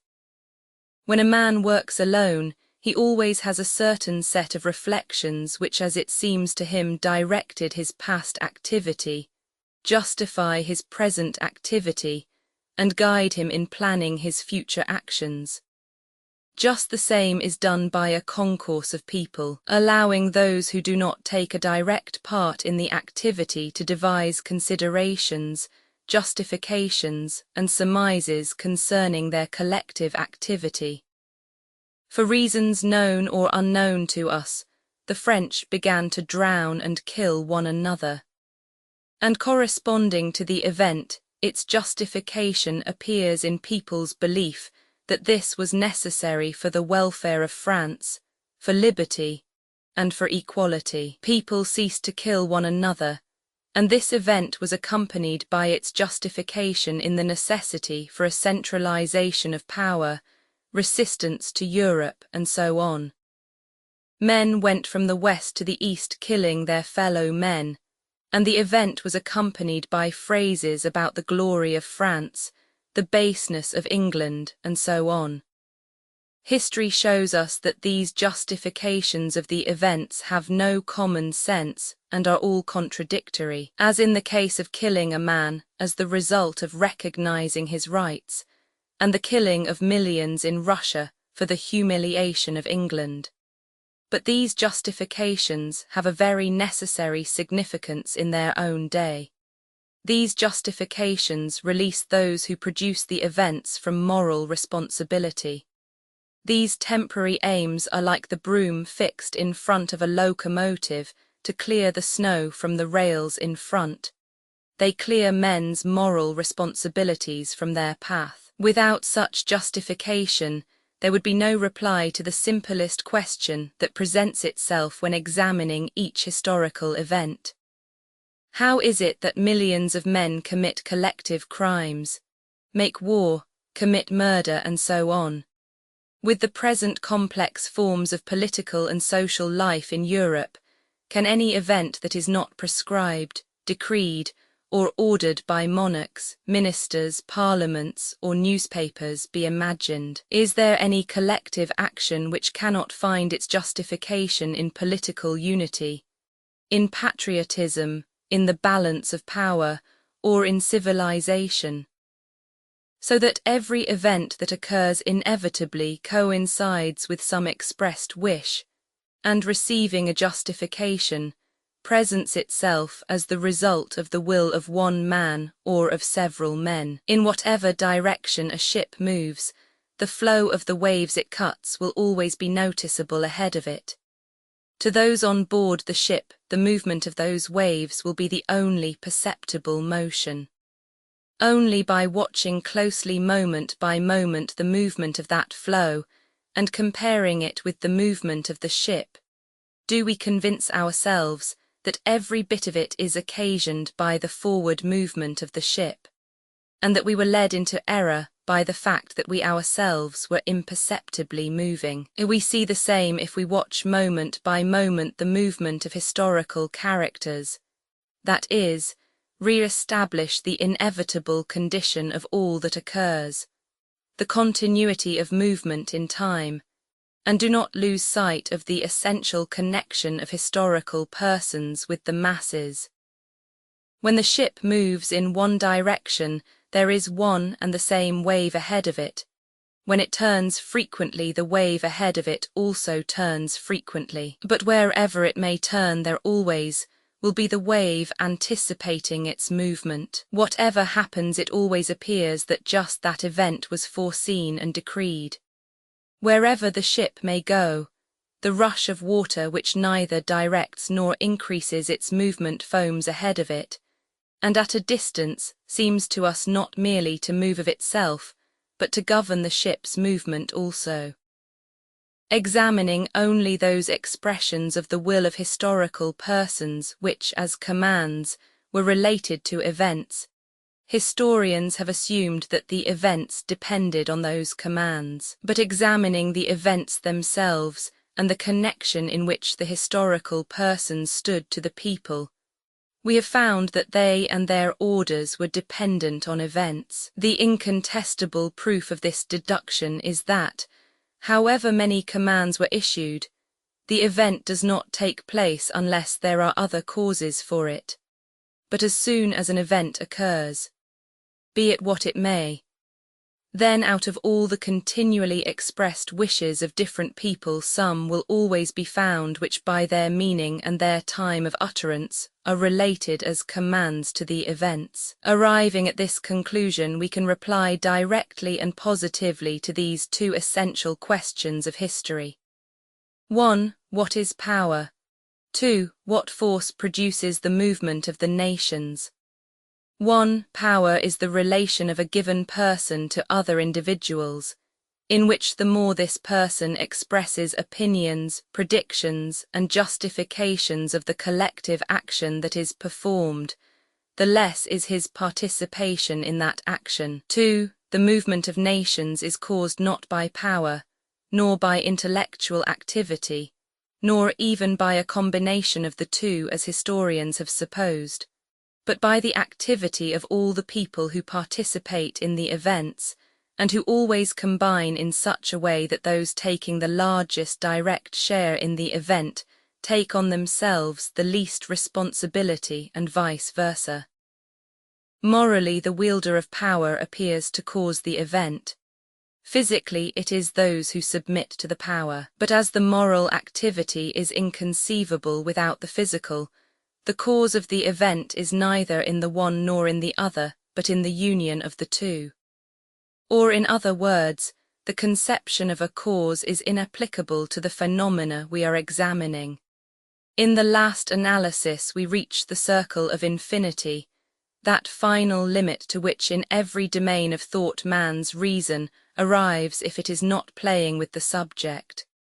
Electricity produces heat, heat produces electricity. Atoms attract each other, and atoms repel one another. Speaking of the interaction of heat and electricity and of atoms, we cannot say why this occurs, and we say that it is so because it is inconceivable otherwise, because it must be so and that it is a law. The same applies to historical events. Why war and revolution occur we do not know. We only know that to produce the one or the other action, people combine in a certain formation in which they all take part, and we say that this is so because it is unthinkable otherwise, or in other words that it is a law. Roman 8, if history dealt only with external phenomena, the establishment of this simple and obvious law would suffice and we should have finished our argument. But the law of history relates to man. A particle of matter cannot tell us that it does not feel the law of attraction or repulsion and that that law is untrue, but man, who is the subject of history, says plainly, I am free and am therefore not subject to the law. The presence of the problem of man's free will, though unexpressed, is felt at every step of history. All seriously thinking historians have involuntarily encountered this question. All the contradictions and obscurities of history and the false path historical science has followed are due solely to the lack of a solution of that question.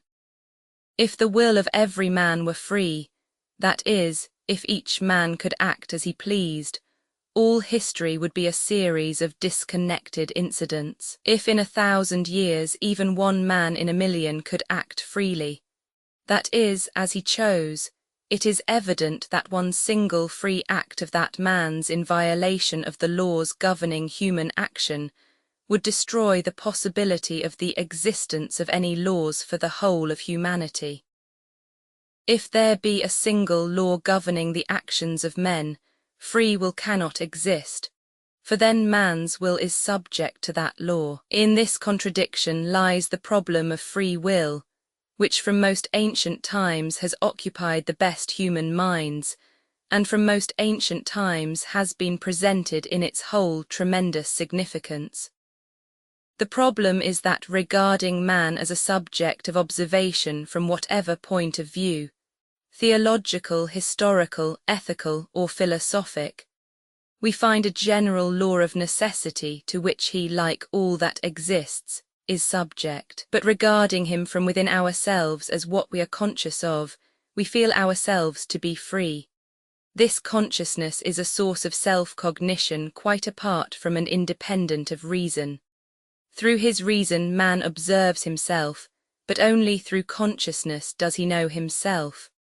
Apart from consciousness of self, no observation or application of reason is conceivable. To understand, observe, and draw conclusions, man must first of all be conscious of himself as living. A man is only conscious of himself as a living being by the fact that he wills, that is conscious of his volition. But his will, which forms the essence of his life, man recognizes and can but recognize as free.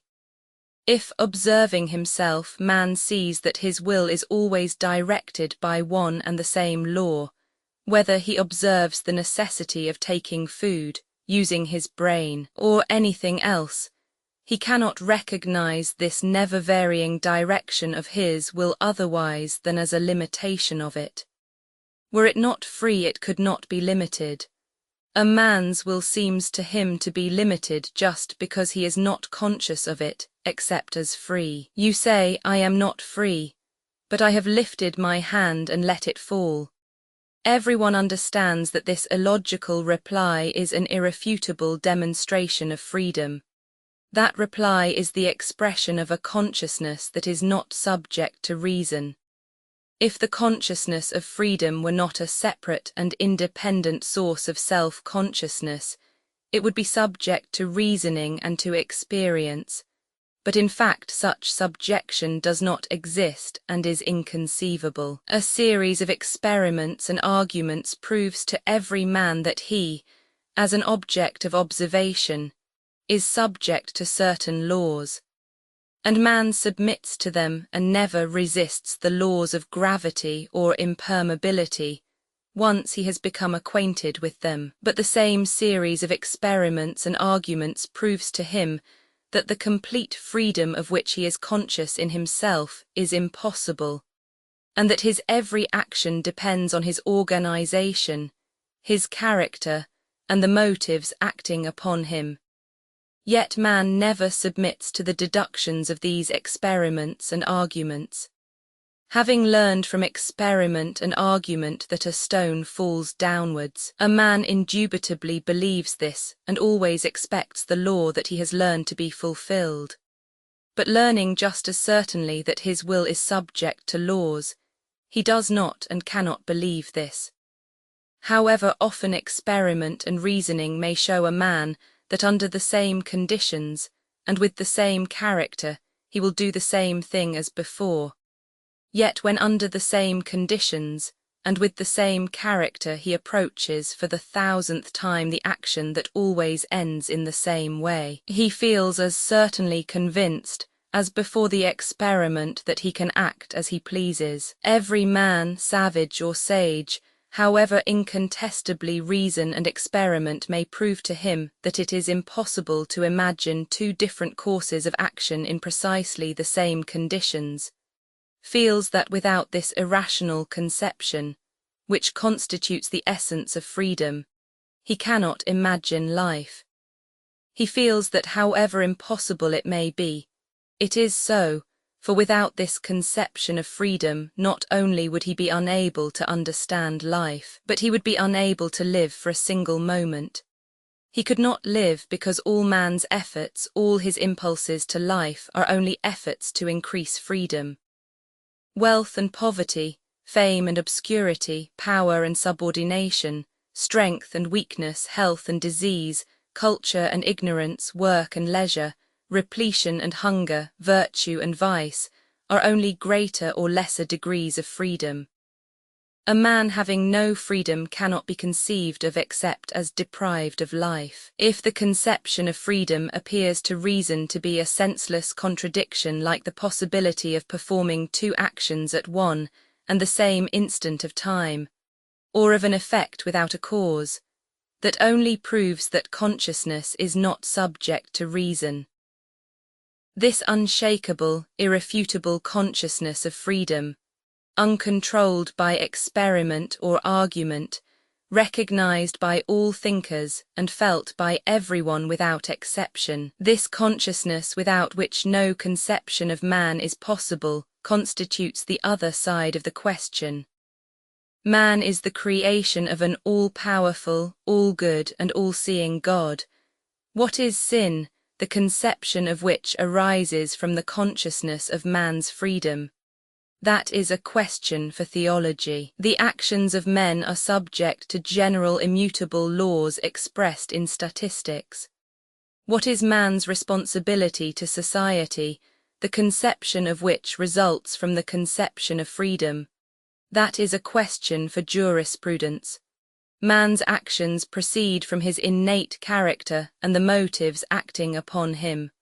What is conscience and the perception of right and wrong in actions that follows from the consciousness of freedom?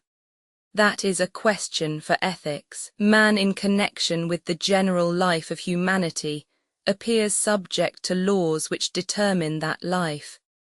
But the same man apart from that connection appears to be free.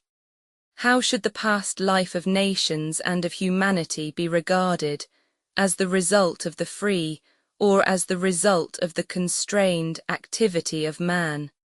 That is a question for history. Only in our self-confident day of the popularization of knowledge, thanks to that most powerful engine of ignorance, the diffusion of printed matter, has the question of the freedom of will been put on a level on which the question itself cannot exist. In our time, the majority of so-called advanced people, that is, the crowd of ignoramuses, have taken the work of the naturalists who deal with one side of the question for a solution of the whole problem. They say and write and print that the soul and freedom do not exist, for the life of man is expressed by muscular movements, and muscular movements are conditioned by the activity of the nerves. The soul and free will do not exist because at an unknown period of time we sprang from the apes. They say this, not at all suspecting that thousands of years ago that same law of necessity, which with such ardor they are now trying to prove by physiology and comparative zoology, was not merely acknowledged by all the religions and all the thinkers, but has never been denied. They do not see that the role of the natural sciences in this matter is merely to serve as an instrument for the illumination of one side of it. For the fact that from the point of view of observation, reason and the will are merely secretions of the brain, and that man following the general law may have developed from lower animals at some unknown period of time, only explains from a fresh side the truth admitted thousands of years ago by all the religious and philosophic theories, that from the point of view of reason man is subject to the law of necessity, but it does not advance by a hair's breadth the solution of the question, which has another, opposite side. Based on the consciousness of freedom, if men descended from the apes at an unknown period of time, that is as comprehensible as that they were made from a handful of earth at a certain period of time.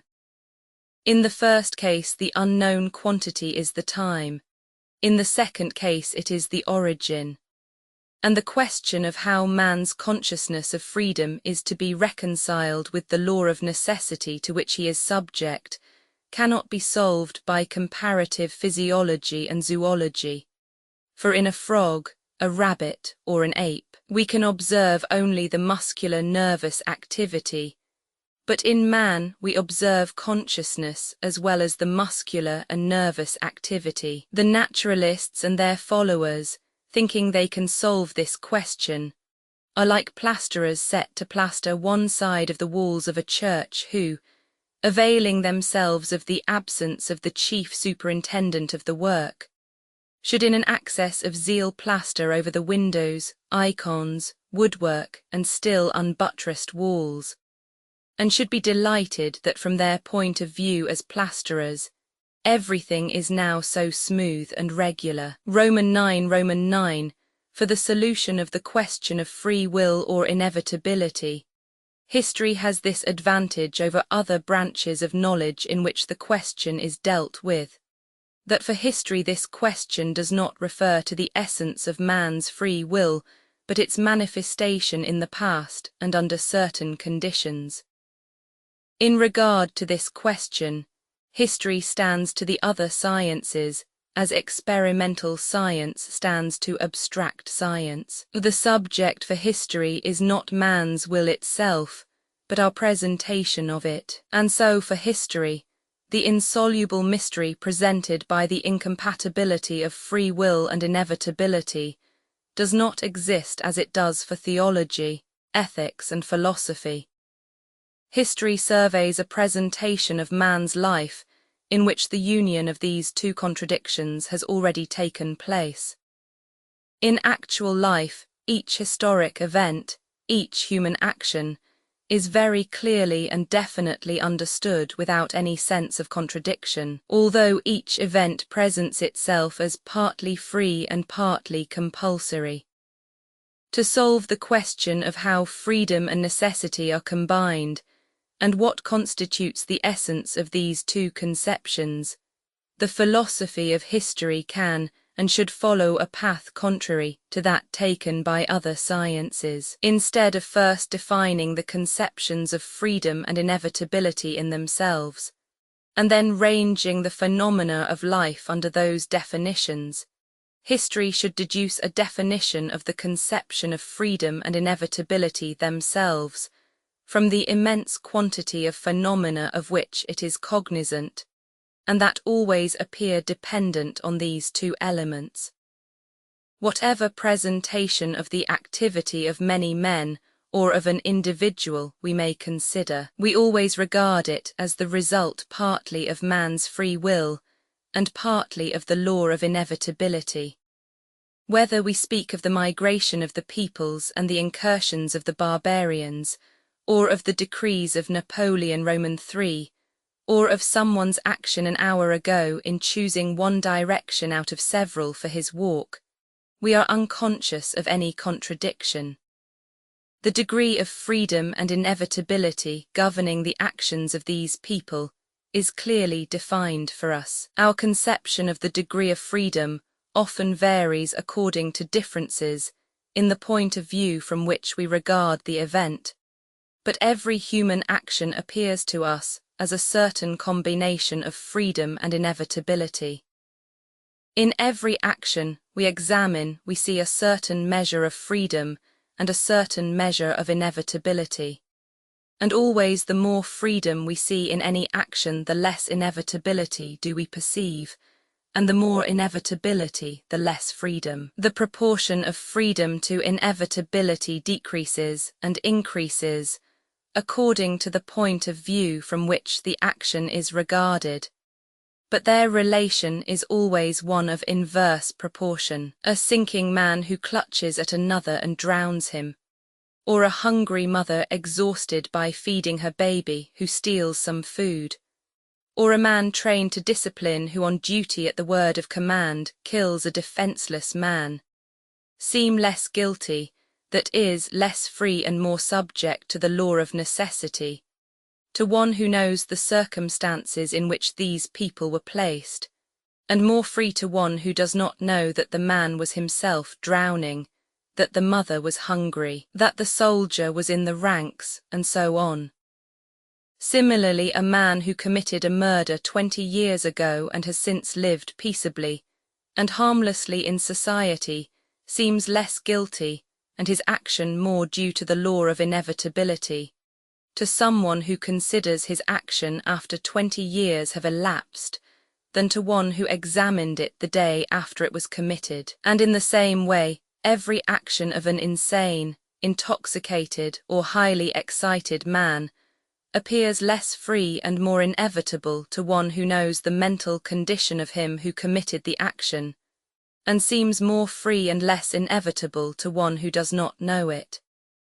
In all these cases, the conception of freedom is increased or diminished, and the conception of compulsion is correspondingly decreased or increased, according to the point of view from which the action is regarded, so that the greater the conception of necessity, the smaller the conception of freedom, and vice versa. Religion, the common sense of mankind, the science of jurisprudence, and history itself understand alike this relation between necessity and freedom. All cases without exception in which our conception of freedom and necessity is increased and diminished depend on three considerations. 1. The relation to the external world of the man who commits the deeds. 2. His relation to time. 3. His relation to the causes leading to the action. The first consideration is the clearness of our perception of the man's relation to the external world, and the greater or lesser clearness of our understanding of the definite position occupied by the man in relation to everything coexisting with him.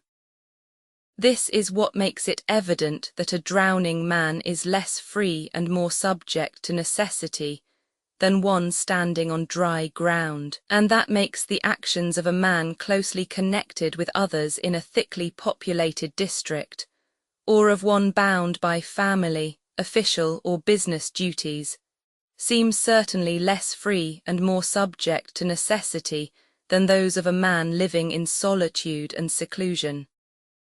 If we consider a man alone, apart from his relation to everything around him, each action of his seems to us free. But if we see his relation to anything around him, if we see his connection with anything whatever, with a man who speaks to him, a book he reads, the work on which he is engaged, even with the air he breathes or the light that falls on the things about him, we see that each of these circumstances has an influence on him and controls at least some side of his activity. And the more we perceive of these influences, the more our conception of his freedom diminishes, and the more our conception of the necessity that weighs on him increases. The second consideration is the more or less evident time relation of the man to the world, and the clearness of our perception of the place the man's action occupies in time.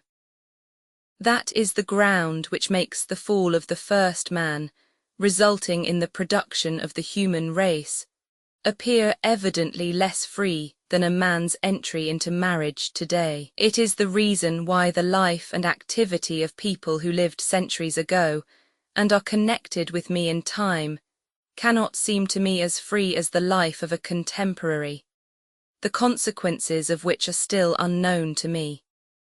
The degree of our conception of freedom or inevitability depends in this respect on the greater or lesser lapse of time between the performance of the action and our judgment of it. If I examine an act I performed a moment ago in approximately the same circumstances as those I am in now, my action appears to me undoubtedly free. But if I examine an act performed a month ago, then being in different circumstances, I cannot help recognizing that if that act had not been committed, much that resulted from it, good, agreeable, and even essential, would not have taken place.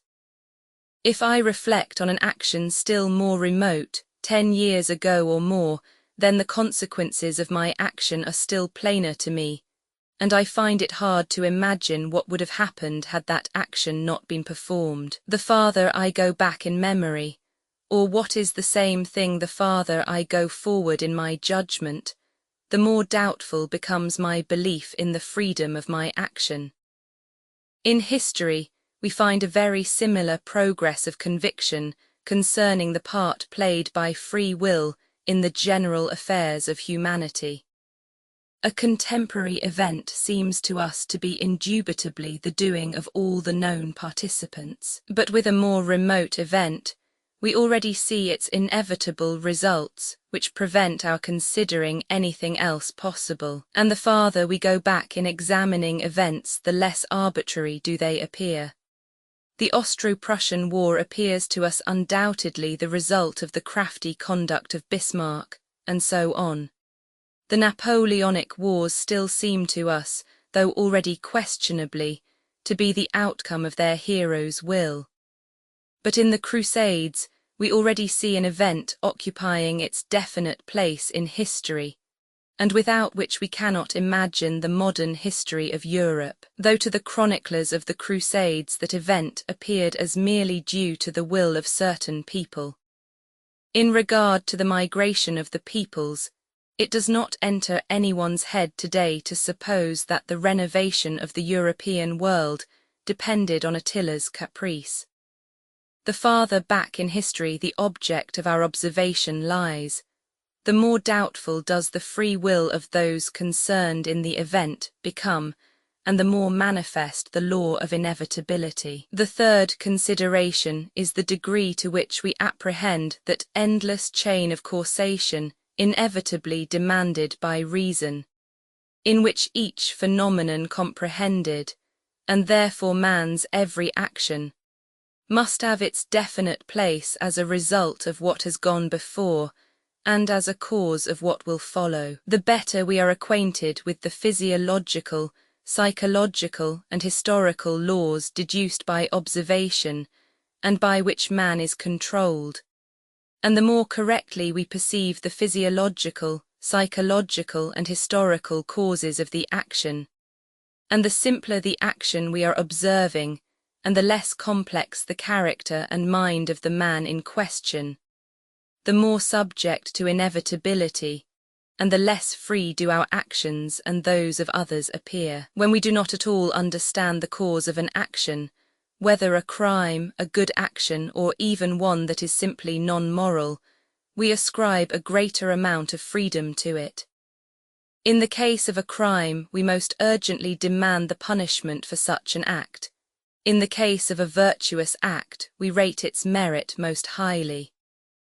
In an indifferent case, we recognize in it more individuality, originality, and independence. But if even one of the innumerable causes of the act is known to us, we recognize a certain element of necessity, and are less insistent on punishment for the crime, or the acknowledgement of the merit of the virtuous act, or the freedom of the apparently original action. That a criminal was reared among malefactors mitigates his fault in our eyes. The self-sacrifice of a father or mother, or self-sacrifice with the possibility of a reward, is more comprehensible than gratuitous self-sacrifice, and therefore seems less deserving of sympathy and less the result of free will. The founder of a sect or party, or an inventor, impresses us less when we know how or by what the way was prepared for his activity. If we have a large range of examples, if our observation is constantly directed to seeking the correlation of cause and effect in people's actions, their actions appear to us more under compulsion, and less free the more correctly we connect the effects with the causes. If we examined simple actions, and had a vast number of such actions under observation, our conception of their inevitability would be still greater. The dishonest conduct of the son of a dishonest father, the misconduct of a woman who had fallen into bad company, a drunkard's relapse into drunkenness, and so on are actions that seem to us less free the better we understand their cause.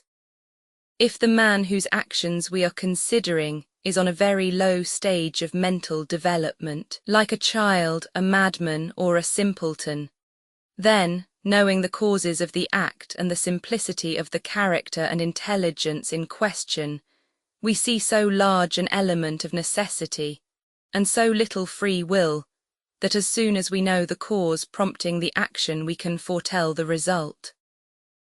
On these three considerations alone is based the conception of irresponsibility for crimes, and the extenuating circumstances admitted by all legislative codes. The responsibility appears greater or less according to our greater or lesser knowledge of the circumstances in which the man was placed whose action is being judged, and according to the greater or lesser interval of time between the commission of the action and its investigation, and according to the greater or lesser understanding of the causes that led to the action. Thus our conception of free will and inevitability gradually diminishes or increases according to the greater or lesser connection with the external world, the greater or lesser remoteness of time, and the greater or lesser dependence on the causes in relation to which we contemplate a man's life, so that if we examine the case of a man whose connection with the external world is well known, where the time between the action and its examination is great, and where the causes of the action are most accessible, we get the conception of a maximum of inevitability and a minimum of free will. If we examine a man little dependent on external conditions, whose action was performed very recently, and the causes of whose action are beyond our ken, we get the conception of a minimum of inevitability and a maximum of freedom. In neither case, however we may change our point of view, however plain we may make to ourselves the connection between the man and the external world, however inaccessible it may be to us, however long or short the period of time, however intelligible or incomprehensible the causes of the action may be, can we ever conceive either complete freedom or complete necessity? 1. To whatever degree we may imagine a man to be exempt from the influence of the external world, we never get a conception of freedom in space. Every human action is inevitably conditioned by what surrounds him and by his own body. I lift my arm and let it fall. My action seems to me free, but asking myself whether I could raise my arm in every direction, I see that I raised it in the direction in which there was least obstruction to that action, either from things around me or from the construction of my own body. I chose one out of all the possible directions because in it there were fewest obstacles. For my action to be free, it was necessary that it should encounter no obstacles. To conceive of a man being free, we must imagine him outside space, which is evidently impossible. 2. However much we approximate the time of judgment to the time of the deed, we never get a conception of freedom in time. For if I examine an action committed a second ago, I must still recognize it as not being free, for it is irrevocably linked to the moment at which it was committed. Can I lift my arm? I lift it, but ask myself, could I have abstained from lifting my arm at the moment that has already passed?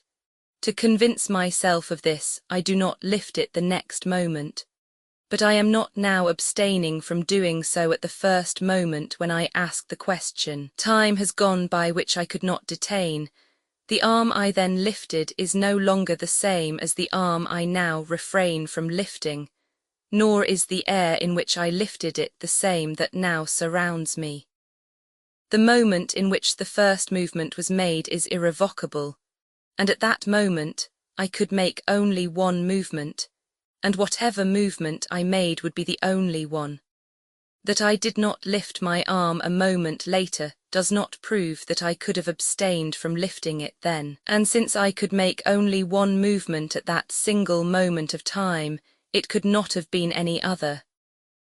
To imagine it as free, it is necessary to imagine it in the present, on the boundary between the past and the future.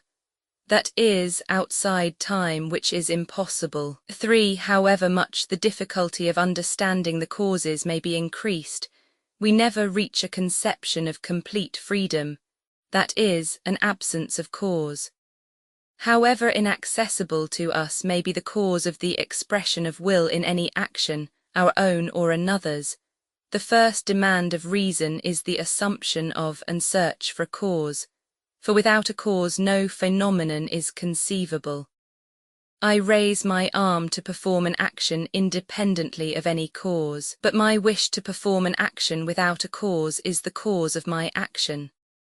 But even if, imagining a man quite exempt from all influences, examining only his momentary action in the present, unevoked by any cause, we were to admit so infinitely small a remainder of inevitability as equaled 0, we should even then not have arrived at the conception of complete freedom in man, for being uninfluenced by the external world, standing outside of time and independent of cause, is no longer a man. In the same way, we can never imagine the action of a man quite devoid of freedom and entirely subject to the law of inevitability.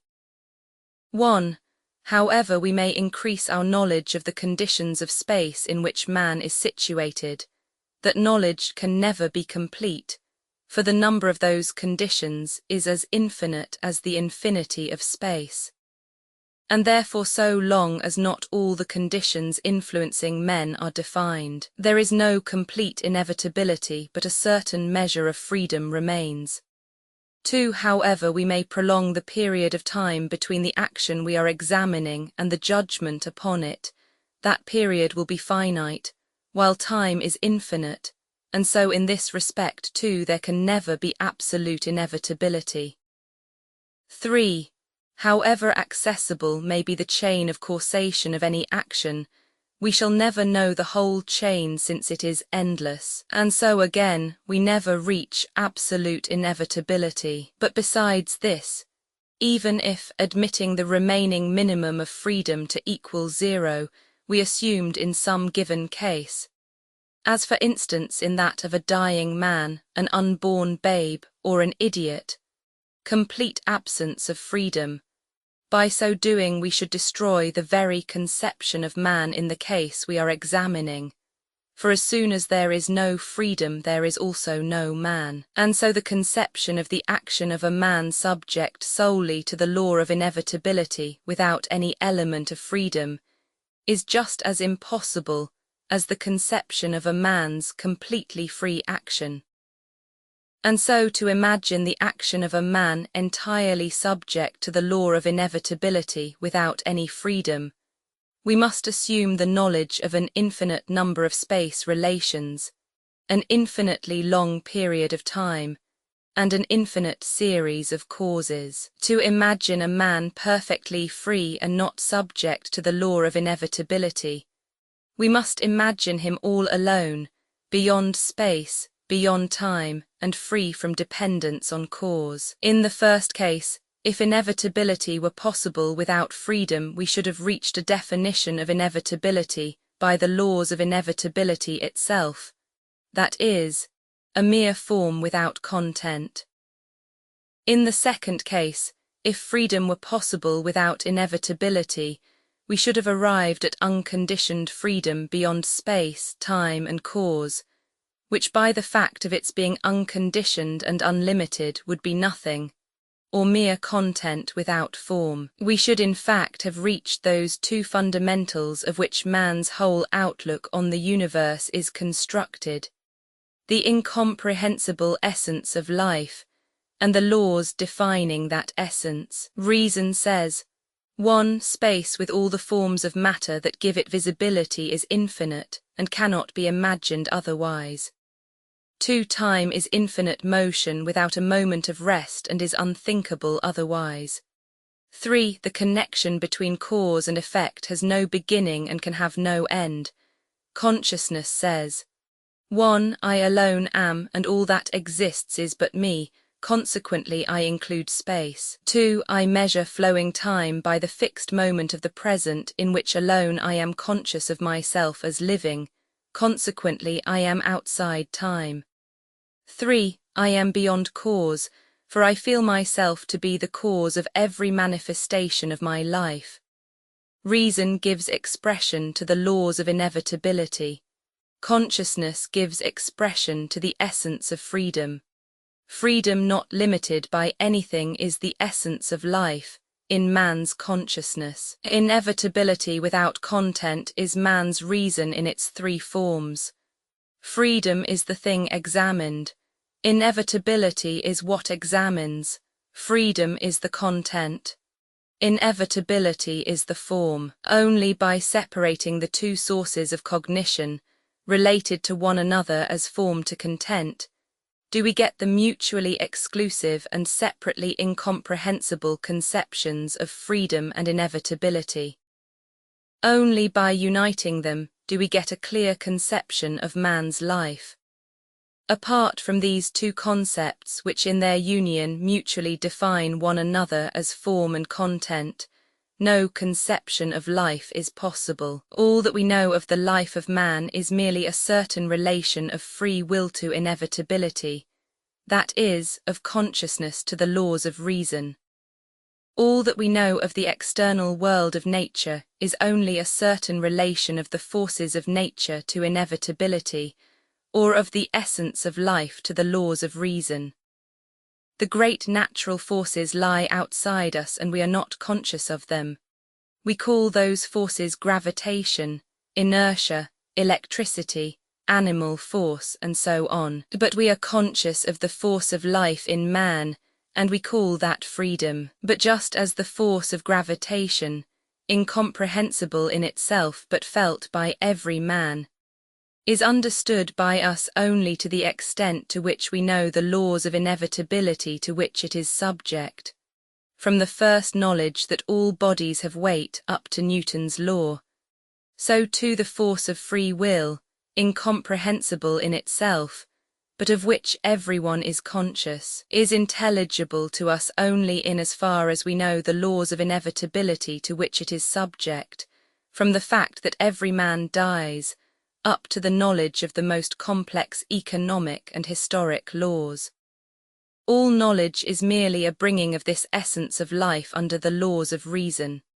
Man's free will differs from every other force in that man is directly conscious of it, but in the eyes of reason it in no way differs from any other force.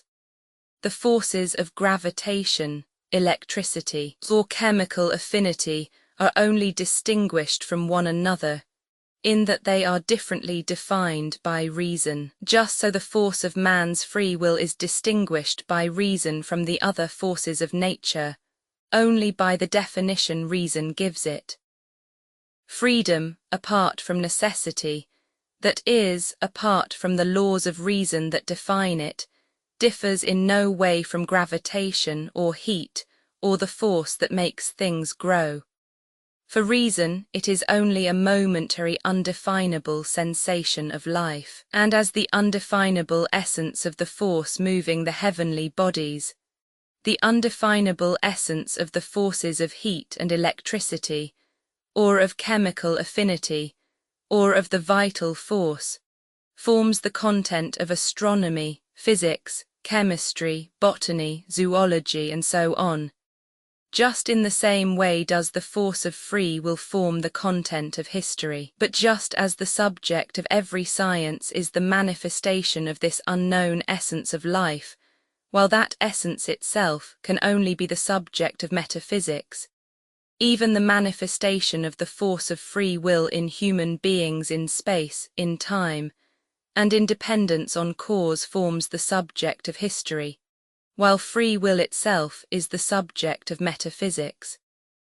In the experimental sciences, what we know we call the laws of inevitability.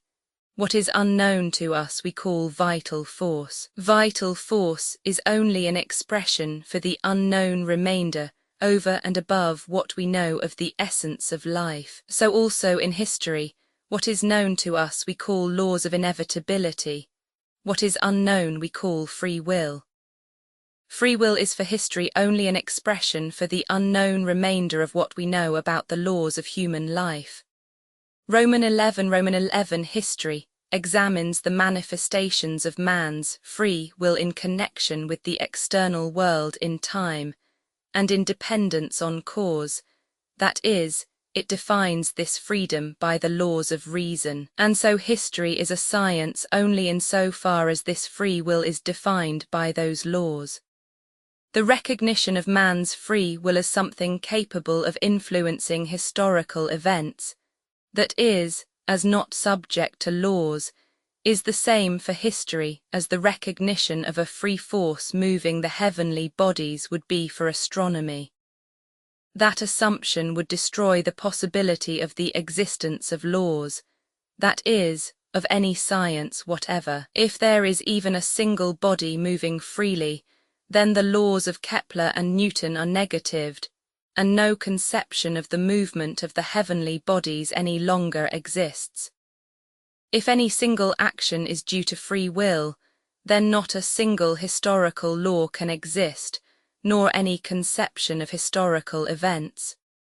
For history, lines exist of the movement of human wills, one end of which is hidden in the unknown, but at the other end of which a consciousness of man's will in the present moves in space, time, and dependence on cause.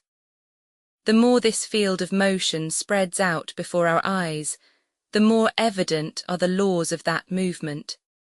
To discover and define those laws is the problem of history. From the standpoint from which the science of history now regards its subject on the path it now follows, seeking the causes of events in man's free will, a scientific enunciation of those laws is impossible, for however man's free will may be restricted, as soon as we recognize it as a force not subject to law, the existence of law becomes impossible.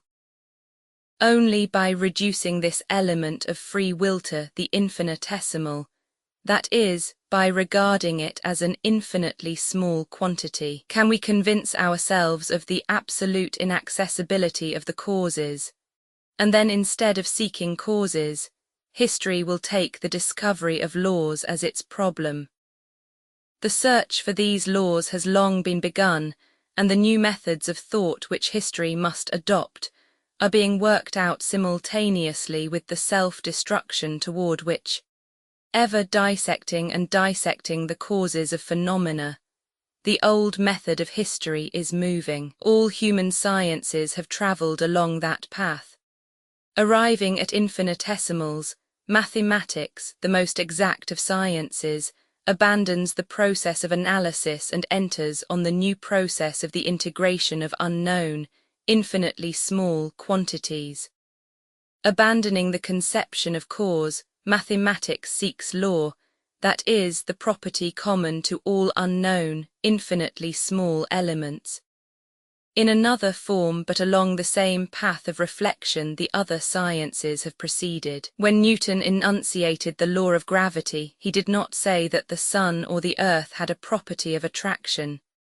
He said that all bodies from the largest to the smallest have the property of attracting one another, that is, leaving aside the question of the cause of the movement of the bodies.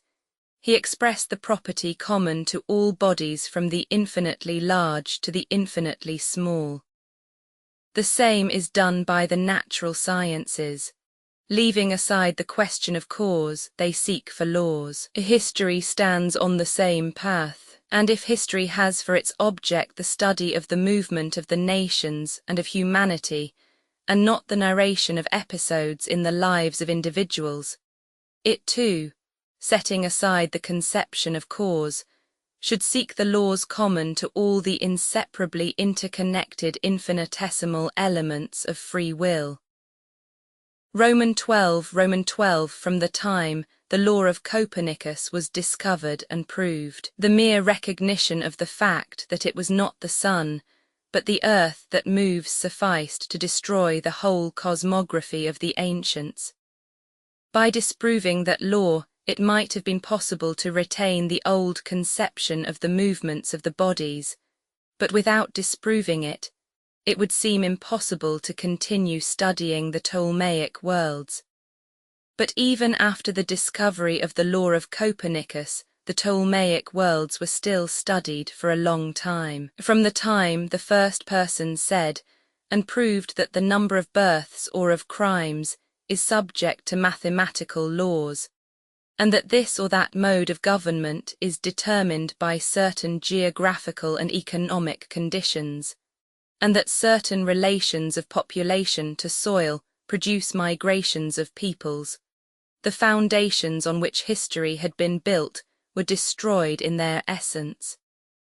By refuting these new laws, the former view of history might have been retained, but without refuting them, it would seem impossible to continue studying historic events as the results of man's free will. For if a certain mode of government was established or certain migrations of peoples took place in consequence of such and such geographic, ethnographic, or economic conditions, then the free will of those individuals who appear to us to have established that mode of government or occasioned the migrations can no longer be regarded as the cause. And yet the former history continues to be studied side by side with the laws of statistics, geography, political economy, comparative philology and geology, which directly contradict its assumptions. The struggle between the old views and the new was long and stubbornly fought out in physical philosophy. Theology stood on guard for the old views and accused the new of violating revelation. But when truth conquered, theology established itself just as firmly on the new foundation. Just as prolonged and stubborn is the struggle now proceeding between the old and the new conception of history. And theology in the same way stands on guard for the old view and accuses the new view of subverting revelation. In the one case as in the other, on both sides the struggle provokes passion and stifles truth. On the one hand there is fear and regret for the loss of the whole edifice constructed through the ages. On the other is the passion for destruction. To the men who fought against the rising truths of physical philosophy, it seemed that if they admitted that truth it would destroy faith in God, in the creation of the firmament, and in the miracle of Joshua the son of Nun. To the defenders of the laws of Copernicus and Newton, to Voltaire for example, it seemed that the laws of astronomy destroyed religion, and he utilized the law of gravitation as a weapon against religion.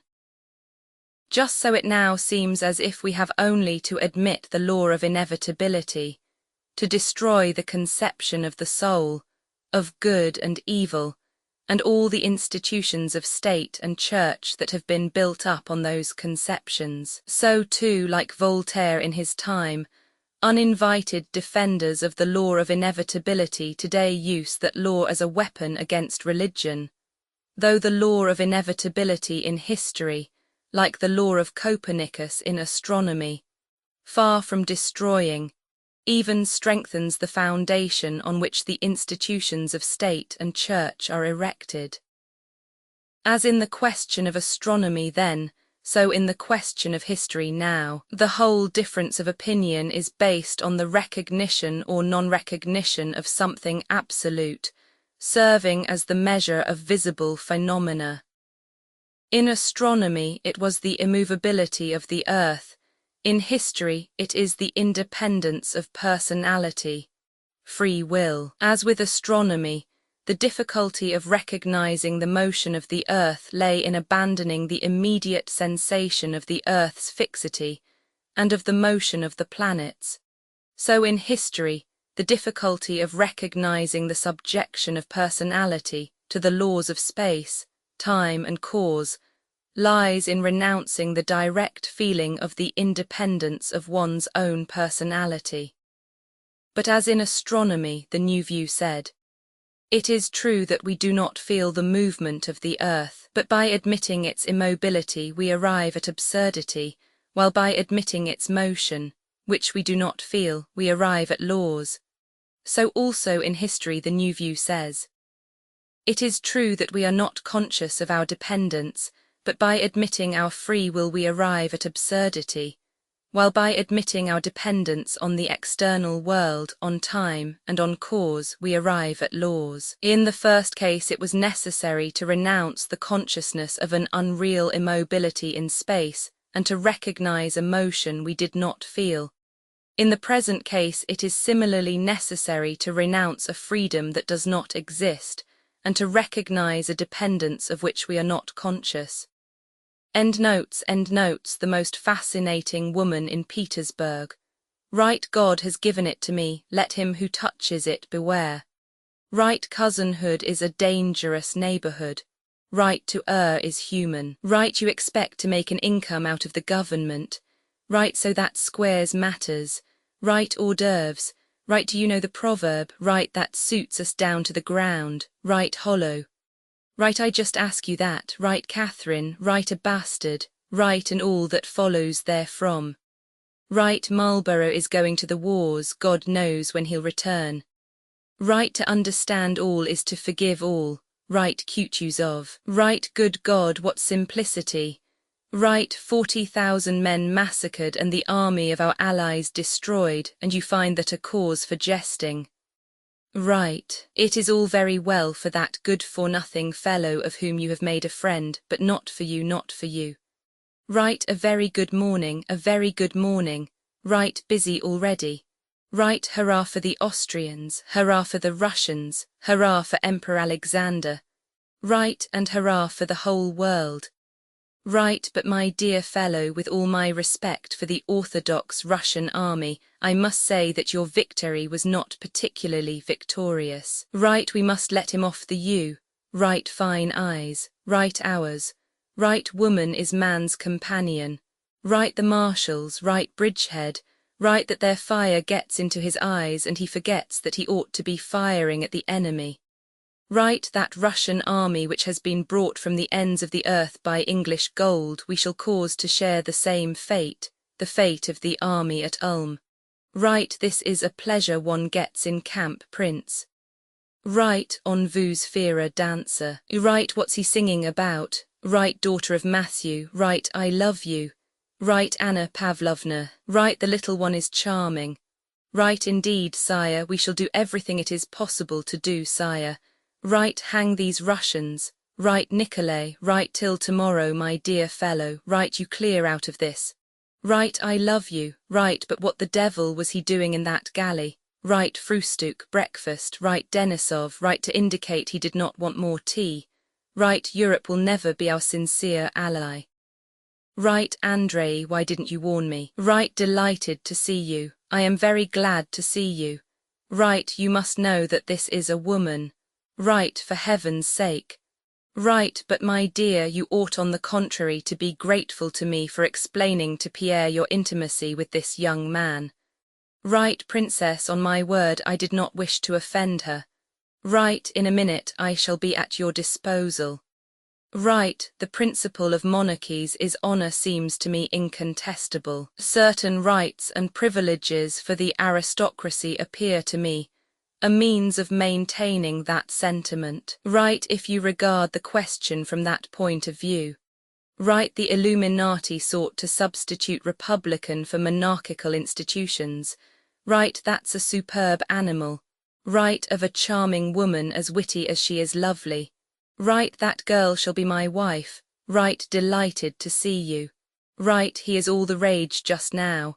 Right, to be a man. Right, cousinhood is a dangerous neighbourhood. Right, the French shawl dance. Right, he is charming, he has no sex. Right, to force the guard.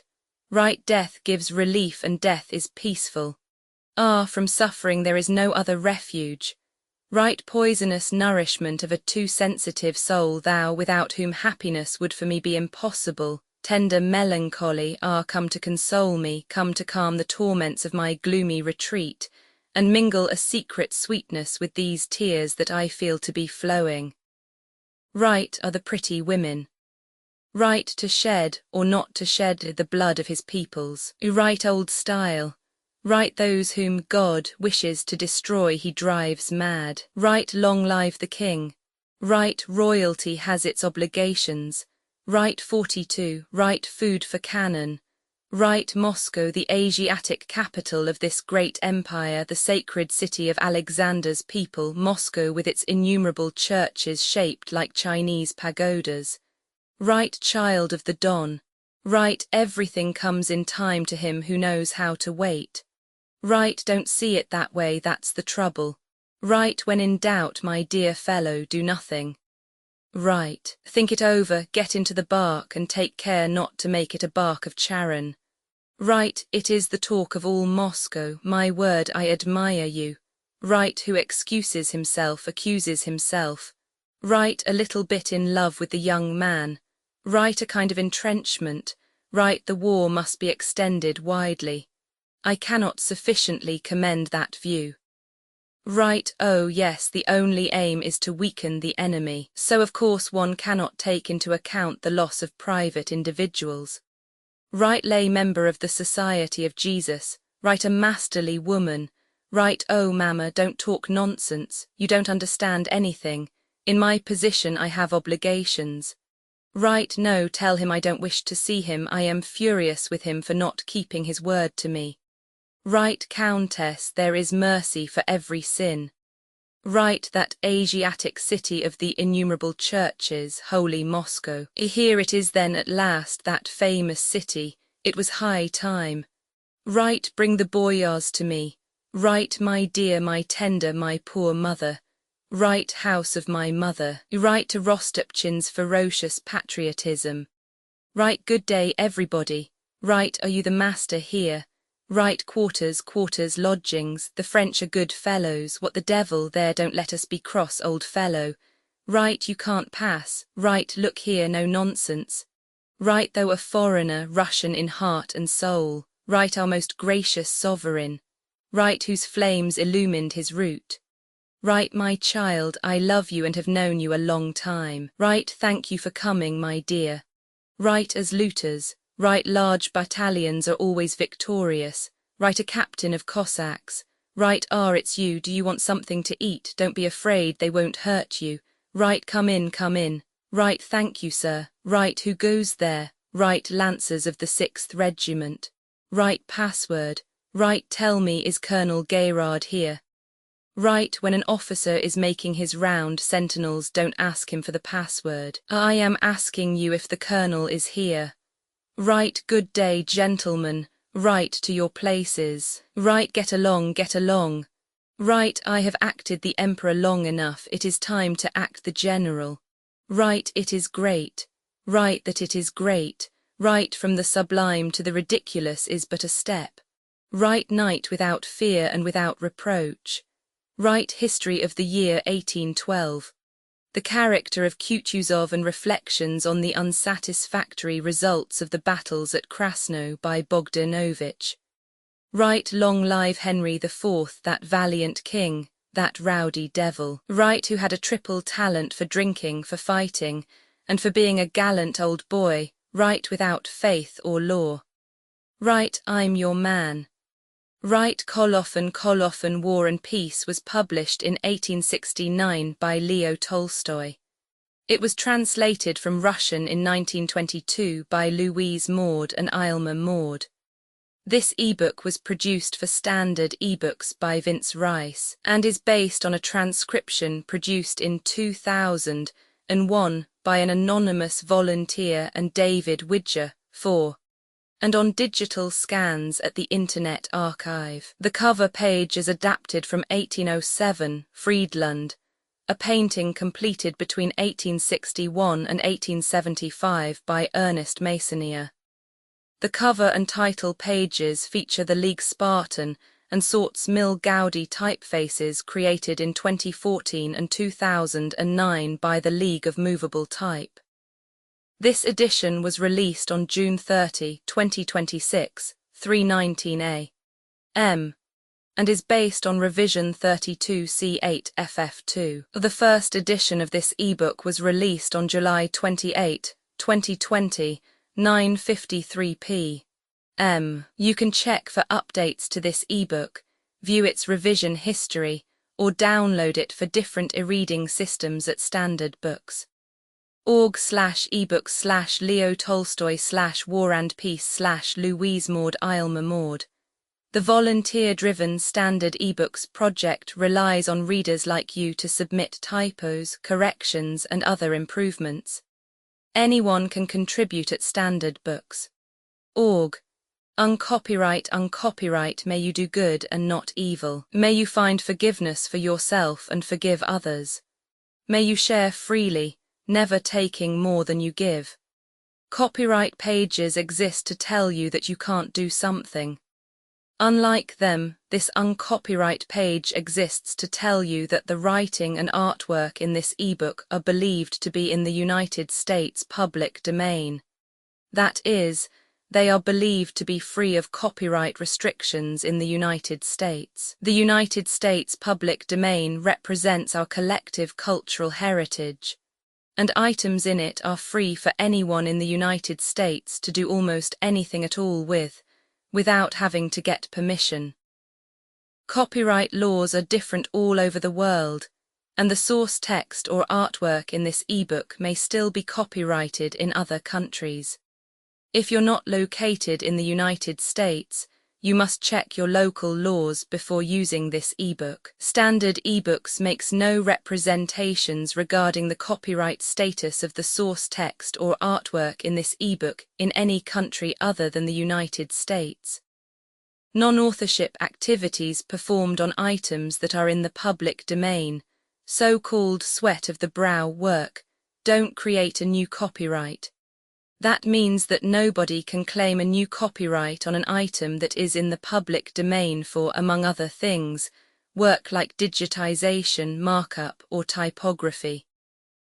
Regardless, the contributors to this ebook release their contributions under the terms in the CC 010 Universal Public Domain Dedication, thus dedicating to the worldwide public domain all of the work they've done on this ebook, including but not limited to metadata, the title page, imprint, colophon, this uncopyright, and any changes or enhancements to, or markup on, the original text and artwork.